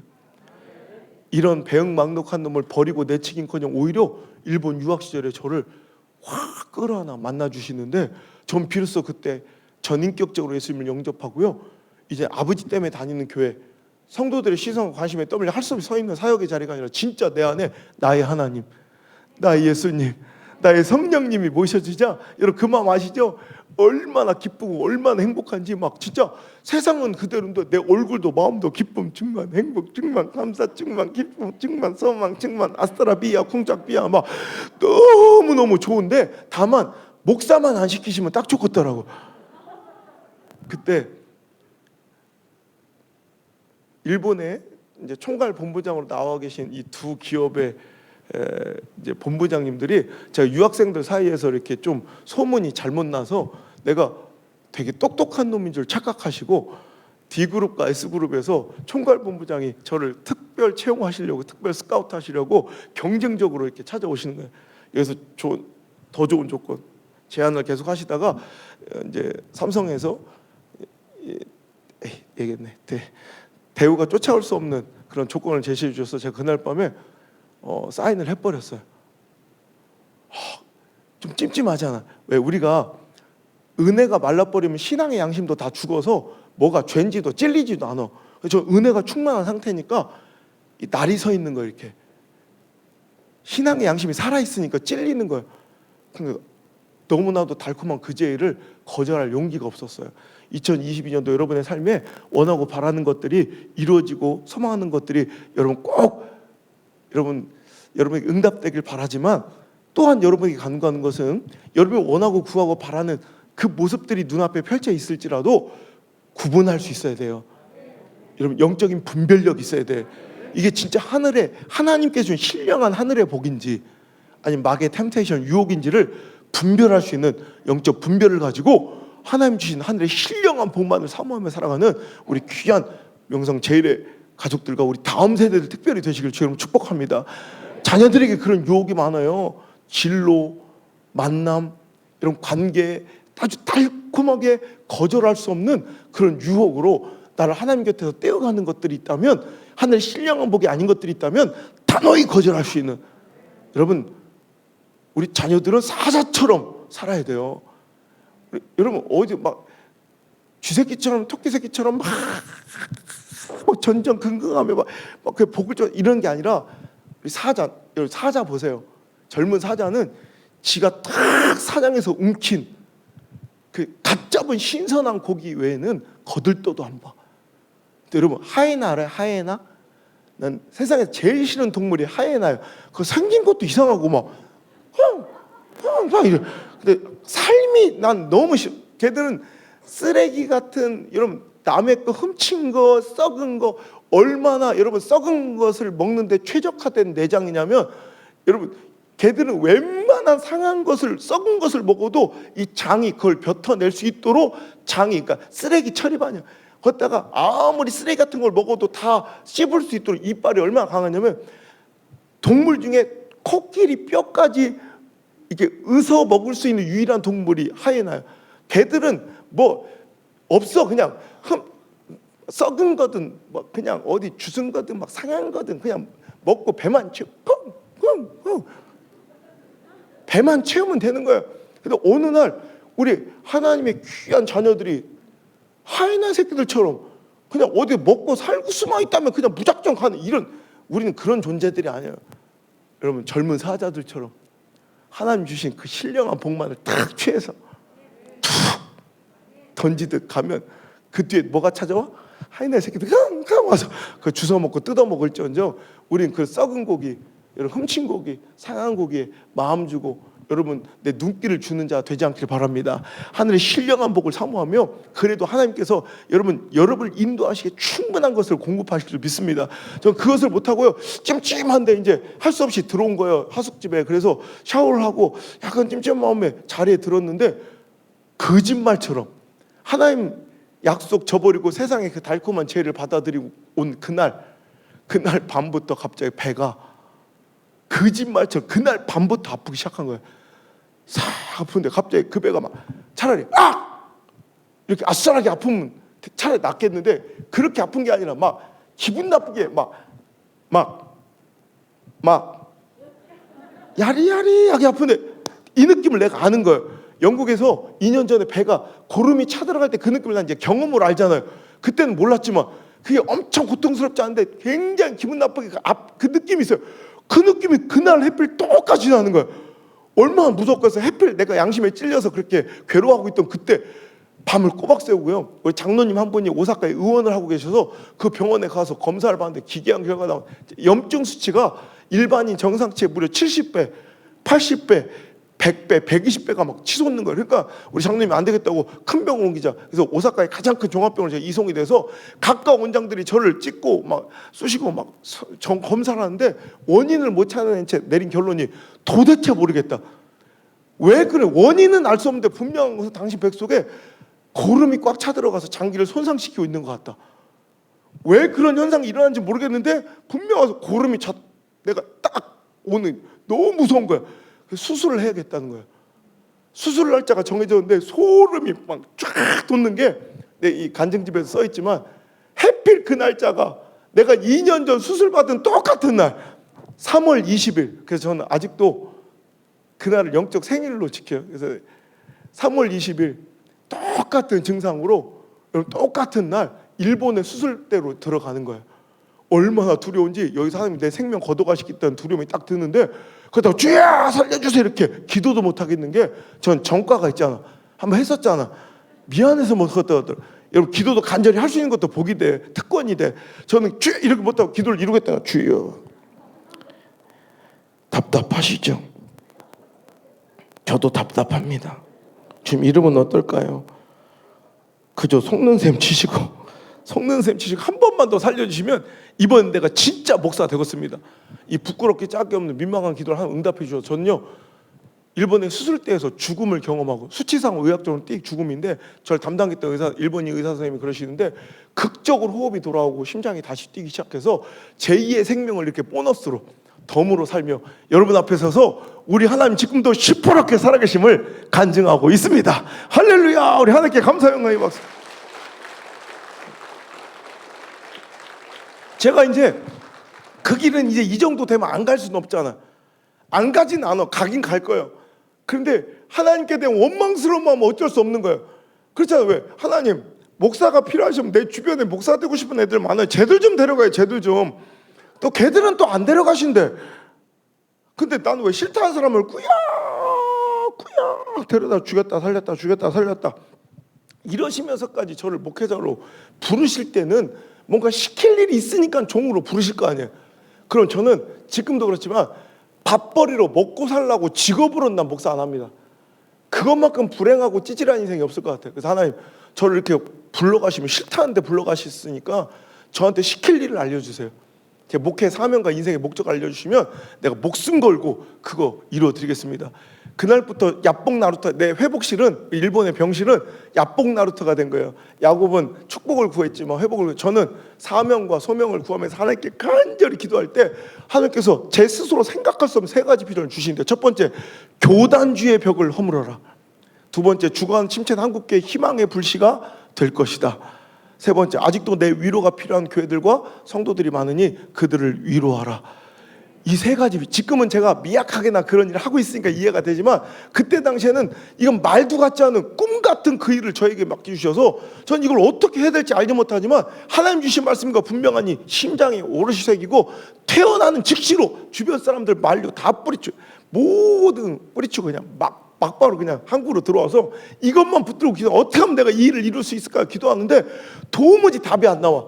그중에서 그나마 1번이 좀 쉽더라고. 2번 3번에 비해서 비교적 교단주의 벽을 허물어라. 내가 딴 교단 가면 되겠더라고. 우리 아버지가 무슨 교단? 그래서 내가 순복음에 왔어요. 근데 많은 분들이 제가 장로교단에서 합동 측에서도 이렇게 단목사 청빙을 많이 들어요. 큰 대형 교회들에서. 그러면 이제 제가 이제 거절하면 목사님들 물어보세요. 그럼 목사님 아예 그럼 감리교에서 아예 우리 통합으로 오시지, 우리 합동으로 오시지, 고신으로 오시지, 성결로 오시지, 백석으로 오시지 왜 하필 그 많은 교단 중에 순복음으로 왔느냐 이렇게 물어봐요. 그럼 제가 여의도 순복음교회도 매년 가서 뭐 똑같이 하는 얘기니까 이해하고 들으시고 혹시 관계자 있으시면 그때 당시 내가 가장 싫어했던 교단이 순복음이에요. 그러니까 내가 제일 싫어하는 교단으로 간 거예요. 왜냐면 나랑 잘 안 어울린다, 나랑 안 맞아. 왜냐면 저는 이성적이고 논리적이고 합리적이고 효율적이고 객관적이고 뭐 이런 걸 굉장히 추구하는 사람이에요. 저는 4살 때부터 책을 중독에 가깝게 읽어요. 그냥 어릴 때부터 스스로 이 한글을 깨치고요. 저는 책 읽는 게 밥 먹는 것보다 좋아서 어려서 그러니까 나도 모르게 이 안에 논리적 사고가 꽉 박혔는데 원색적인 성령 운동을 펼치는 순복음은 나한테 이해되지 않았던 거예요. 그러니까 나와 다른 거였죠.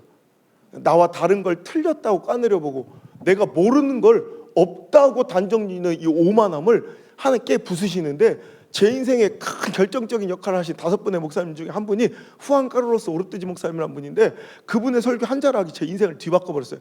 하나님께서 얼마나 이런 교단주의 이 폐해와 이 우상주의에 가까운 이 교단주의, 이 교파주의를 얼마나 진노하고 슬퍼하신지를 확 성령의 불일 듯한 마음으로 저에게 주시는데 얼마나 제가 막 두렵고 막 그 마음을 막 감당하기 힘들었는지 그 자리에서 벌벌 떨며 무릎 꿇고 진짜 벌벌 떨며 울었어요.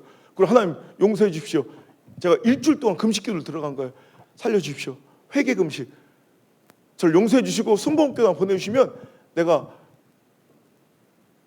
이 성령 운동의 전파자가 되고 회개하는 마음으로 평생을 살며 오늘도 저처럼 교단에 대한 편견을 편견을 갖고 있는 자들에게 그 편견의 벽을 허물어주는 그런 통로로 저를 좀 도구로 사용해달라고 하나님께 간절히 기도하고 허락을 듣게 해서 저는요 순복음교회를 단 하루도 안 다녀보고 순복음교회 목사가 된 특이한 전력을 갖고 있는 사람이에요. 순복음교회를 집회 가서 제가 말씀을 전했지 제가 한 번도 순복음교회 예배를 드려본. 그러니까 저는 이제 가서 그냥 목사 안수 받고 거기서 목회하면 되는 줄 알았더니 엄청난 문화적 충격이 기다리고 있더라. 그때부터 난 우리 아버지 교회밖에 못 다녀봤잖아. 아니 우리 아버지가 목사님인데 옆 교회 가면 좀 그렇잖아. 그래도 그 교회 다녀줘야지. 그래도 그러다 보니까 나는 선택의 여지도 없이 난 우리 아버지 목회 현장만 보고 자란 거야. 우리 아버지는 굉장히 보수적인 목사님이에요. 정말 신학적으로도 정치적으로 엄청 보수해요. 거기다 예배는 경건 이놈 거 막 경건이 지나치다 못해 경직에 갖고 예배 시간 쳐. 웃지 마라. 아멘 하자. 박수 치지 마라. 눈알도 굴리지 마라. 주기도문 끝날 때까지 숨도 제대로 못 쉬는 교회 알죠? 축도 끝내야 숨도 크게 쉬는 조용한 교회. 난 이런 게 되게 여러분 익숙했거든요. 거기다 우리 아버지가 또 보수적이고 경건한 데다가 해필 우리 아버지 태어난 곳 우리 아버지 고향이 해필 충남 서천이요. 충청도라고 다 같은 충청도가 아니라 그쪽이 연체 느려요. 서산 뭐 서천 부여 당진 이쪽이 느려도 근데 우리 아버지는 또 태어나고 자라고 목회를 다 그쪽에서 하시니까 느려도 너무 느려. 난 지금도 허망하고 헛된 시간 우리 아버지한테 찬송가 배운 시간 난 그 찬송가가 원래 맞는 건 줄 알았어요. 평생을 아버지 찬송만 듣고 자라서 난 원래 찬송가 그런 건 줄 알았어요. 우리 아버지는 주의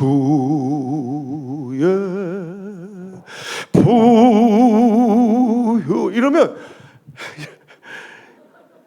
우리 시골교회 200~300명 성도들과 이미 눈인사가 다 끝나. 이렇게 농유 이거 왜 안 왔냐 이거 출석 체크가 이미 다 끝나. 주일날 애들 목회 한 70%는 요 한 소절에 이미 다 끝나는 걸. 주의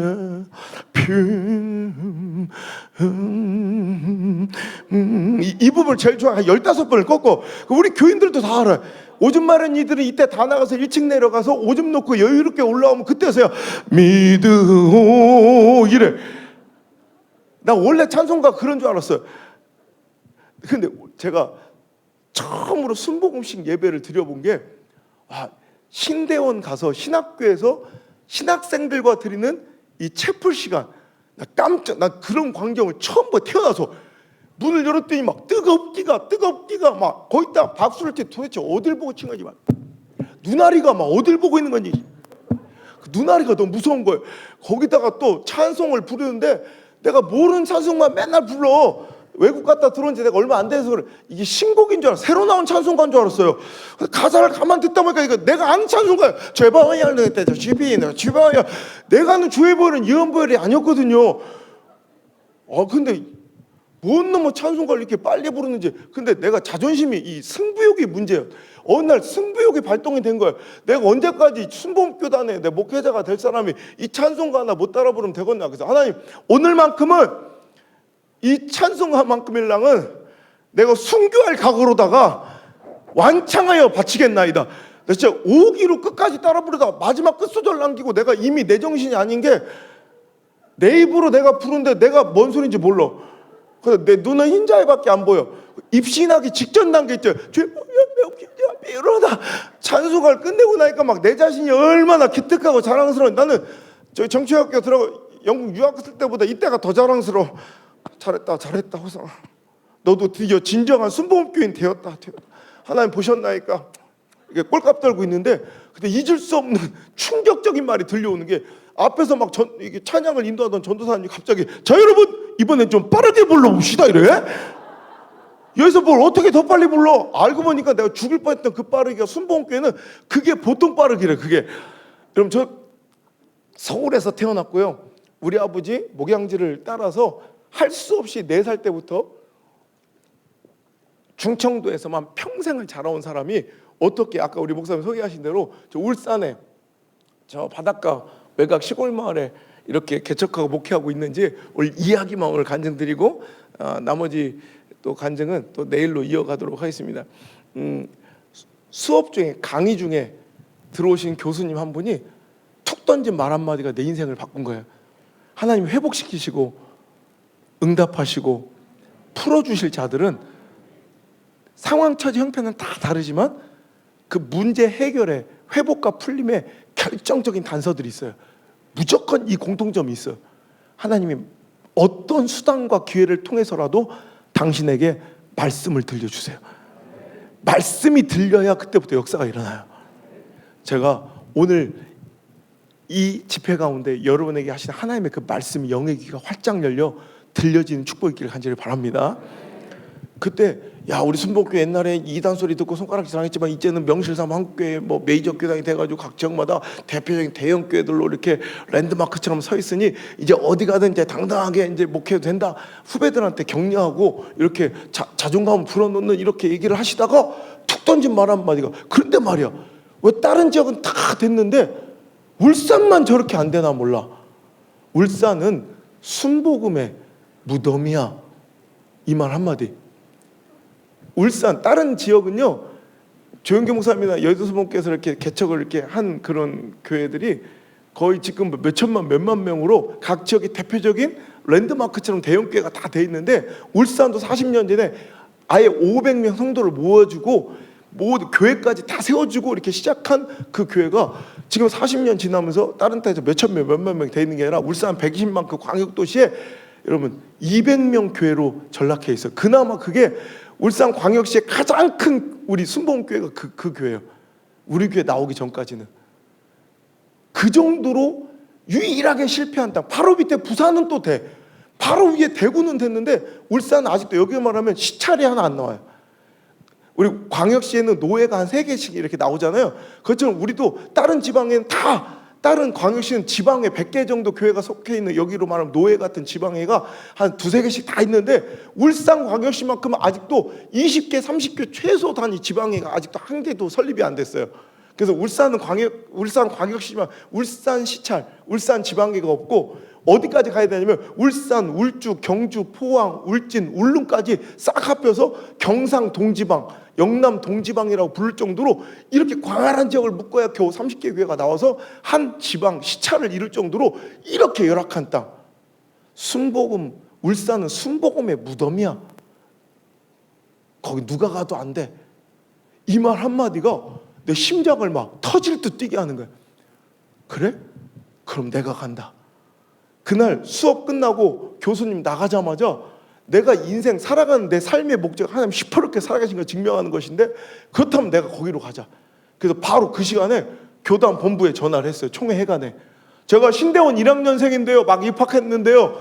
네, 이런 얘기를 들었습니다. 그러니 아직도 순복음교회가 한 번도 세워지지 않은 가장 힘든 곳 하나만 찍어주십시오. 내가 바로 가서 개척할 테니까. 근데 장난 전화인 줄 알고 끊어버리더라고. 내가 재차 전화했더니 거기서 며칠만 알려준 게 울산에 온양이라는 시골 마을로 내려가래. 난 온양이면 온천인 줄 알았지. 아 진짜 온양이라는 동네가 있는지도 몰랐어요. 근데 거기에 지금까지 거긴 대한예수교 장로회만 딱 교회가 있어요. 거기 그거 빼면 교회가 아닌 줄 알아. 그러니까 교회 안 다니는 동네 사람들이 그 교회를 장로교라 그래. 그냥 교회가 장로교인 거예요. 그러니까 만약에 거기에 우리가 개척을 하면, 제가 개척을 하면 그 지역 역사상 최초의 순복음교회가 된다는 거예요. 아직 거기까지 천지창조 이래 단 한 번도 순복음교회가 발붙이지 못했던 아주 장로교단의 텃밭이고 순복음의 무덤이라는 거예요. 내가 가겠다. 그래서 전 최초 처음 이런 거 겁나 좋아하거든요. 그래서 신대원 들어가자마자 결혼도 안 한 총각 전도사가 여러분 아무것도 없이 싹 다 정리해버리고 그냥 무작정 그냥 내려간 게 벌써 이제 새해가 돼. 벌써 18년 됐네요. 30살짜리 그 총각 전도사가 신대원 1학년생짜리가 여러분 펄떡펄떡 뛰는 하나님의 사명의 부르심에 그 심장소리 하나 나침반 삼아서 그냥 혼자 내려간 게 울산광역시 울주군 온양읍 운하리 44사지 3번지 밭대기 80평 사가지고 혼자 무릎 꿇고 하나님 이걸 내가 어떻게 해야 되겠습니까? 그 나머지 이제 그 기적 같은 이야기는 또 내일 간증하도록 하고요. 그러면서 무릎 꿇고 거기에 등짐을 져서 혼자 아무도 없는 곳에 혼자 등짐 져서 이렇게 1층짜리 단층 건물을 세워서 목회를 시작한 게 우리 교회 개척의 시작이 되었고요. 그 50평밖에 안 된 그 작은 단층짜리 건물, 그 교회가 꽉 차서 또 건축하고 또 건축하고 또 건축하고 또 건축하고, 우리 교회 개척 11년 만에 5번 성전 건축을 하고요. 그 지역 복음이 들어온 지 120년 역사, 그 지역의 모든 120년 동안 쌓았던 모든 기독교 역사를 우리 교회 10년 만에 다 한계를 뛰어넘어서 새로 다 써버렸어요. 그래서 하나님이 시퍼렇게 살아계심을 우리 전국 전 세계를 다니면서 증명하는 그런 교회로 사용되고 있습니다. 할렐루야. 근데 여러분, 저는 하나님께 감사해요.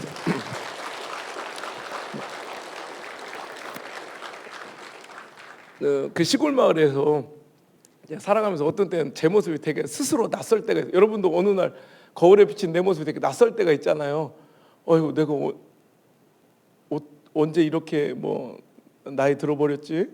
내 이름도 잃어버렸지? 누구 엄마로 불려지지? 막 이렇게 어색할 때 있잖아요. 제가 그랬어요.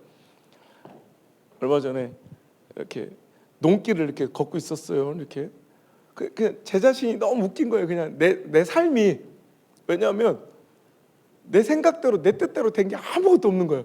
어떻게 내가 이 경상도에서 이렇게 오래도록 살 줄은, 난 경상도 별로 와본 적도 없었거든요. 그 경상도에 사는 게 너무 웃긴 거예요. 내가 거기다가 그 시골 마을에 살고 있는 내 모습이 너무 낯선 거예요. 내가 시골 살게 생겼어요.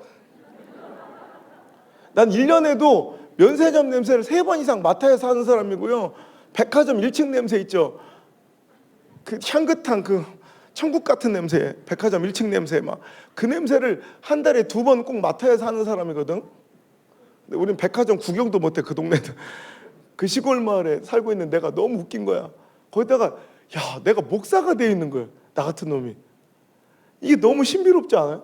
거기다 나는 평생 감리교단만 섬겼는데, 그러면 난 당연히 감리교 목사가 될 줄 알았는데 이렇게 순복음교단의 목사가 돼 있는 것도 너무 웃기고, 저는 실은 절대 이 부흥회나 뭐 이런 집회 강사로 쓰일 수 없는 사람. 저는 또 이렇게 관계적으로도 되게 서툴고요. 누구 이렇게 만나는 것도 너무 힘들어하고요. 전 대인기피증도 있고요. 이렇게 좀 사람 만나는 걸 되게 힘들어하고, 이렇게 방구석에 처박혀서 혼자 있는 걸 너무 좋아해요. 그러니까 저는 집회할 때도 이렇게 매일같이 돌아가지만, 저는 딱 호텔방에 들어가면 점심 먹는 시간 12시, 1시만 요 외에는 호텔방 문고리도 안 잡아요. 10년 넘게 지금 한 번도 바깥에 안 나와. 그러니까 저 수행하는 우리 비서들은 우리 부흥사님 뽑을 때 얼마나 신실하고 경건하고 이런 거 안 봐. 누가 약간 음침하고 음산하고 그래야 그런 상황에서 잘 버텨, 나처럼. 아니면 너무 밝고 쾌활하면 금방 도망쳐. 여러분, 그런 내가 어떻게 이렇게 전국 팔도를 돌아 맨날 이렇게 전 세계를 돌아다니면서 매일같이 집회를 하는 이런 사람이 된 것도 난 이게 너무 신기해. 걷다가 제일 놀라운 건 어느 날 자다 보면 어머 깜짝이야. 내 옆에 자고 있는 여자가 부산 여자예요. 내가 부산 여자를 만날 줄이야. 그렇잖아요. 거기다 그것도 선을 봐서 만났어. 쪽팔리게 선이 뭐요? 선이 가난 게, 선은 형님한테나 어울리는 단어지. 저는요, 결혼에 대한 로망이 있었어요. 그래서 저는 어렸을 때부터 인위적으로 짜맞추는 만남을 싫어하고 운명적인 만남을 꿈꾸며, 저는 대학교 다닐 때 그렇게 인기가 많고 제 팬클럽이 있었거든요. 그런데도 소개팅도 한 번 하고, 그 홍경민이가 제 팬클럽의 1대 회장이 홍경민이었어요. 그러니까 저는 막 사람들 소개팅 미팅도 안 해봤어. 나는 그런 인위적으로 짜맞추는 게 싫고, 막 운명적인 만남을 그래서 따라라라라라 이런 운명적인 만남을 꿈꾸는 내가 선이 뭐예요? 쪽팔리게. 내 인생의 첫 번째 선이자 마지막 선이 그 여자인데, 선 보고 딱 한 달 반 만에 결혼했거든. 그래서 3남매를 출산해서 아들, 딸. 어째 이건 감격이 없어. 가만 보니까 아들 연년생 낳고 막내가 또 아들이면 어떡할 뻔했냐. 여러분, 아들 연년생 낳고 막내가 딸인 건 이건 그냥 딸이 아니에요. 이거는 그냥 천사라고 봐야 돼요. 전 아직도 우리 안나 자고 있으면 이렇게 등짝을 만져본다니까. 혹시 날개가 달렸나 싶어가지고. 제가 매일 이렇게 나갔다가 토요일 날에 들어갔다 또 뭐 그 줄 또 이번 주에도 이거 끝나면 바로 그냥 천안으로 가서 했다가 다시 뭐 어디 대학교 강의했다가 또 방송국 갔다가 또 다시 왔다 갔다 뭐 어떻게 일정도 그냥 매일매일 그냥 받아봐야 알지, 막 이렇게 돌아다니다가 토요일 날 들어가면 어느 순간 내 집인데 내가 낯설어. 그렇잖아. 분명히 내 집인데 우리 집에 부산 여자 한 명과 울산 애들 3명이 앉아서 뭐하냐 어디 막 이러고 있어요. 이게 너무 낯선 거예요. 그럼 우리 안나 우리 막나 우리 천사야 어렸을 때 안나야 일로 좀 와봐. 그래. 왜? 그럼 안나야 아빠 있을 때만 그럼 사투리 좀 안 쓰면 안 돼? 아빠 뭐 외톨이 갖고 좀 소외감 느끼잖아. 그럼 우리 안나 어렸을 때 보니 아빠 우리가 언제 사투리 썼는데 이래. 네가 쓰는 말이 그게 사투리요. 그때 그래? 이거 서울말 아니야? 이래. 내가 홍대 그쪽에 집회할 때 내가 애들 데리고 왔어. 그랬더니 하루 종일 이렇게 같이 이렇게 돌아다니더니 아빠 진짜네. 서울 사람들만 우리랑 사뭇 다르네. 이래. 지가 쓰는 말이 경상도 말인지도 모르는 애들이 내 딸, 내 아들이 된 거예요. 그러니까 이거 내가 어떻게 이런 삶을 살고 있는지 너무 낯선 거예요. 진짜 내 생각대로 된 게 아무것도 없어. 그러니까 웃음이 막 새어놓았다가 갑자기 눈물이 터지는 거예요. 내 생각대로, 내 뜻대로 된 게 하나도 없어서 너무 감사해. 너무 행복하더라고. 만약에 내가 그때 내 생각대로, 내 뜻대로 다 잘 되고 다 응답되고 내 계획대로 다 이루어졌으면 난 지금 어떻게 살고 있을까 생각해 보니까 삼성의 한 부장쯤 돼서 좀 뭐 이렇게 살고 있는 걸 축복이라고 성공이라고 착각하며 살 거야.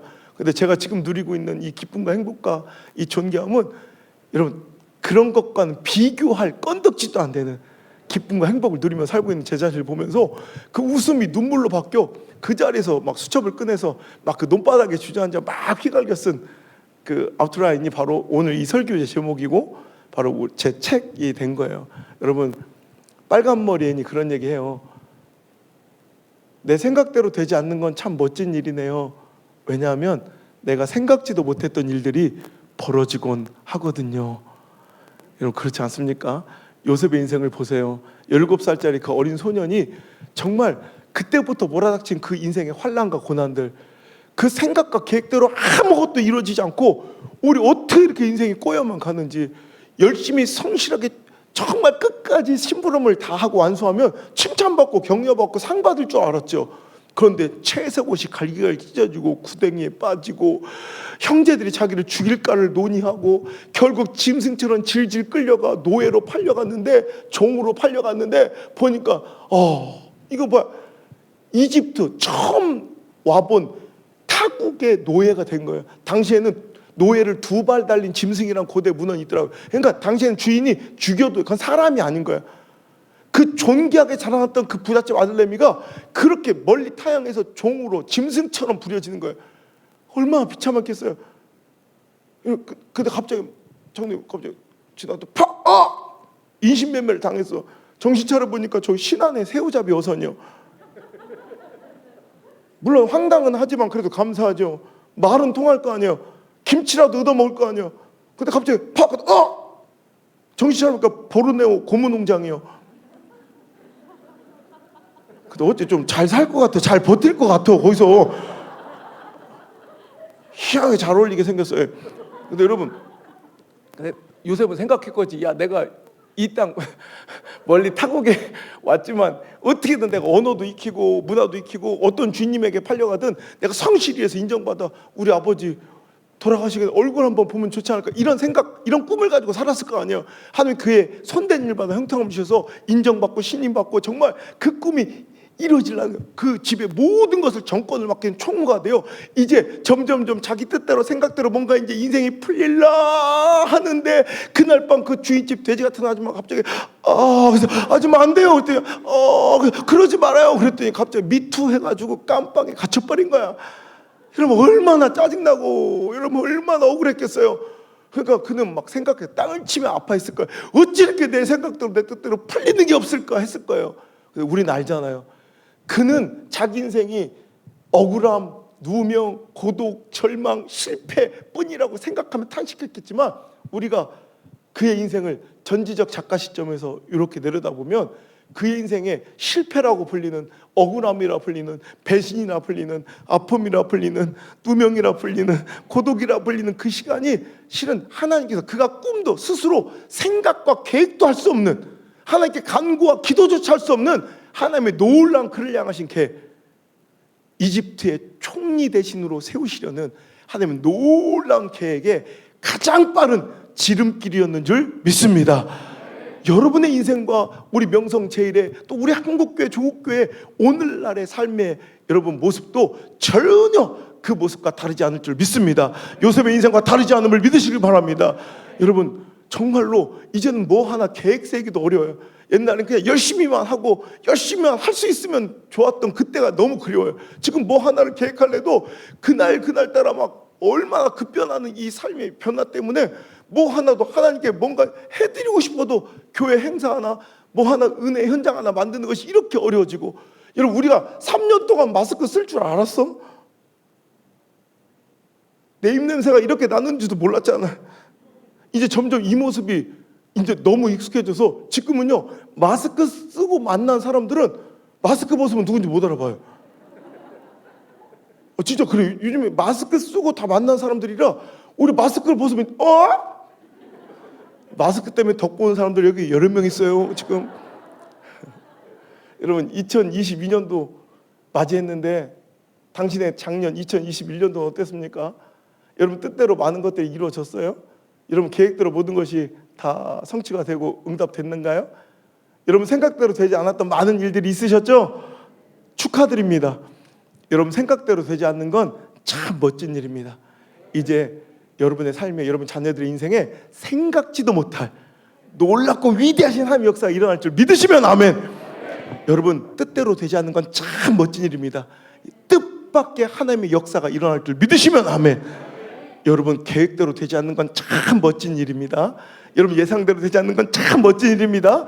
우리 인간의 생각, 인본주의 계산질로는 가늠할 수도 계획할 수도 없는 하나님의 섭리, 하나님의 한수, 그 신의 한수가 내 삶과 우리 교회와 내 자녀들의 삶에 이제 개입되는 순간임을 믿으시면 아멘.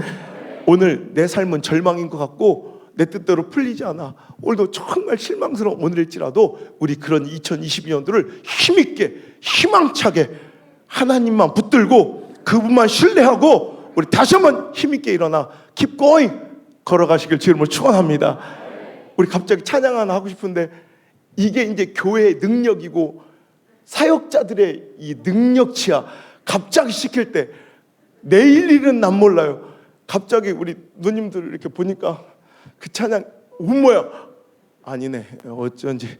여러분 내일 일은 난 몰라요. 혹시 알아? C코드로 한번 칠까? 오케이. 가사 좀 띄워줄 수 있어요? 자, 우리 명성 제1의 사역자의 능력을 보게. 우와, 박수. 어떤 때는 이거 하나 틀어달라는데 끝나는 날 올리는 애들이 있어요. 여러분 역시 명성 이런 교회가 살아있는 교회예요. 자, 우리 오늘 성령 감동 주신 대로 오늘 시간 늦었지만 이 찬양 믿음의 고백으로 드린 다음에 우리 간절히 한번 기도합시다. 내일 일은 난 몰라요. 하루하루 살아요. 불행이나 요행함도 내 뜻대로 못해요.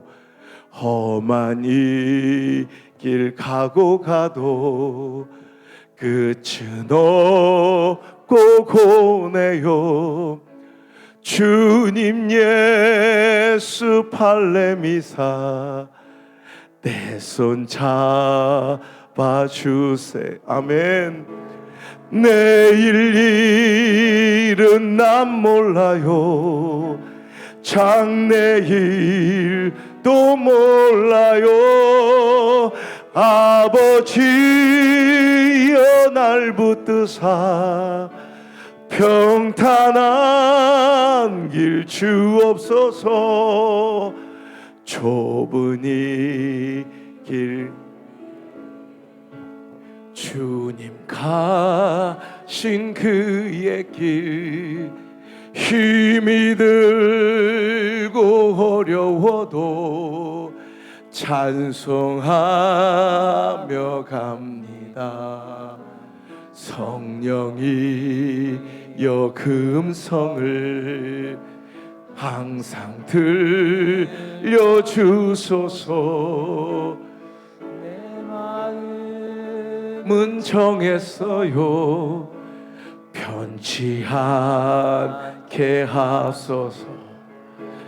내일 일은 난 몰라요. 장래일도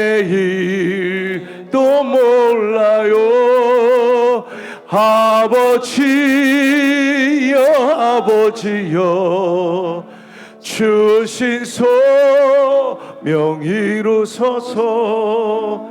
만왕의 왕 예수께서 이 세상에 오셔서 만 백성을 구속하니 참 구주가 되시네. 순교자의 본을 받아 나의 믿음 지키고 순교자의 신앙 따라 이 복음을 전하며 불과 같은 성령이여 내 맘에 항상 계셔. 천국 가는 그날까지 주여 지켜주어. 내일 일은 난 몰라요. 내일 일은 난 몰라요. 장래일도 몰라요. 아버지여 날 붙드사 평탄한 길 주어. 다시 한번 내일 일은 난 몰라요. 장래일도 몰라요. 아버지여 날 붙드사 평탄한 길 주옵소서. 오늘 시간 이 말씀 붙들고 기도할 때 주님 내일 일은 난 몰라요. 주님께서 붙들어 주시고 인도하셔야 내가 그 길을 걸어갈 수 있나이다. 지금은 절망하며 실패처럼 보이는 내 삶의 사망의 음침한 골짜기라도 주께서 나를 인도하여 주시고 붙드시사 그 끝은 결국 푸른 초장이며 쉴만한 물가일 줄 믿습니다. 내가 생각하지도 못했던, 내가 뜻하지도 못했던, 예상하고 기도하지도 못했던 놀라운 은혜와 축복의 길로 주여 역정과 풀림의 그 현장으로 우리 자녀들을 인도하여 주시옵소서. 우리 교회를 인도하여 주옵소서. 내 사역의 현장을 다시 한번 힘있게 일으켜 주시고 부흥시켜 주시옵소서. 주의 이름을 크게 외쳐부르며 간절히 기도합니다. 주여 주여 주여. 아버지 하나님의 크신 은혜 감사합니다. 주님 이제 나를 살리시고 나를 회복시켜 주시고 나를 고쳐주시고 내 모든 문제를 아버지 하나님 해결하여 주셔서 주의 역전시키시고 반전의 드라마의 주인공 만들어 주시려고 이번 천국성회를 이 천국 자체를 우리에게 베풀어 주심을 믿습니다.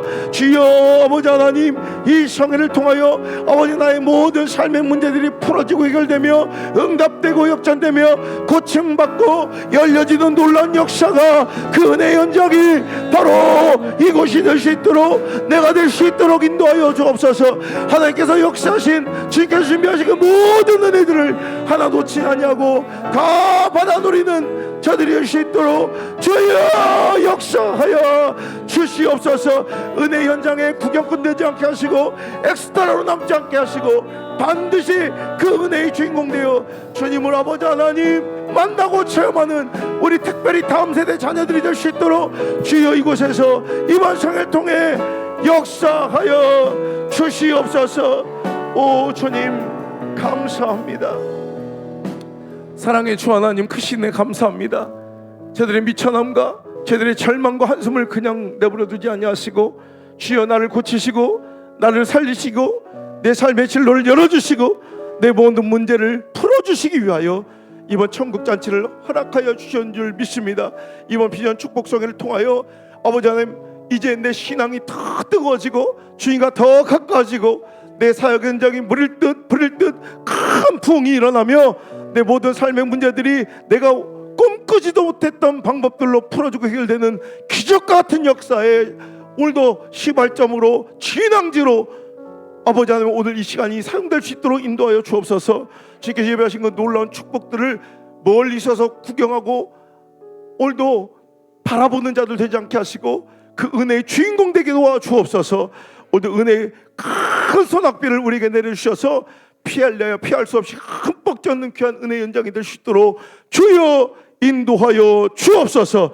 저들이 쓰디쓴 눈물은 변하여 환희와 기쁨의 눈물이 되게 하시고 한숨소리가 싹 다 변하여 이제 노랫가락이 되는 놀라운 축복이 이제 이곳에서 명성 제1에서 오늘 저들의 삶 가운데서 주여 일어날 줄 믿사오니 하나님이 시퍼렇게 살아계심의 그 놀라운 간증들이 저들의 삶의 현장에서 터져나올 수 있도록 인도하여 주옵소서.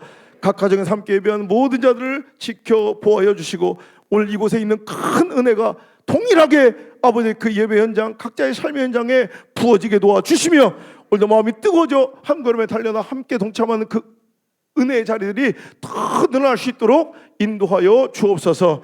나의 사랑 오늘도 시퍼렇게 살아계신 우리 구주 예수님의 이름으로 감사하며 기도 올려옵나이다. 아멘. 감사합니다.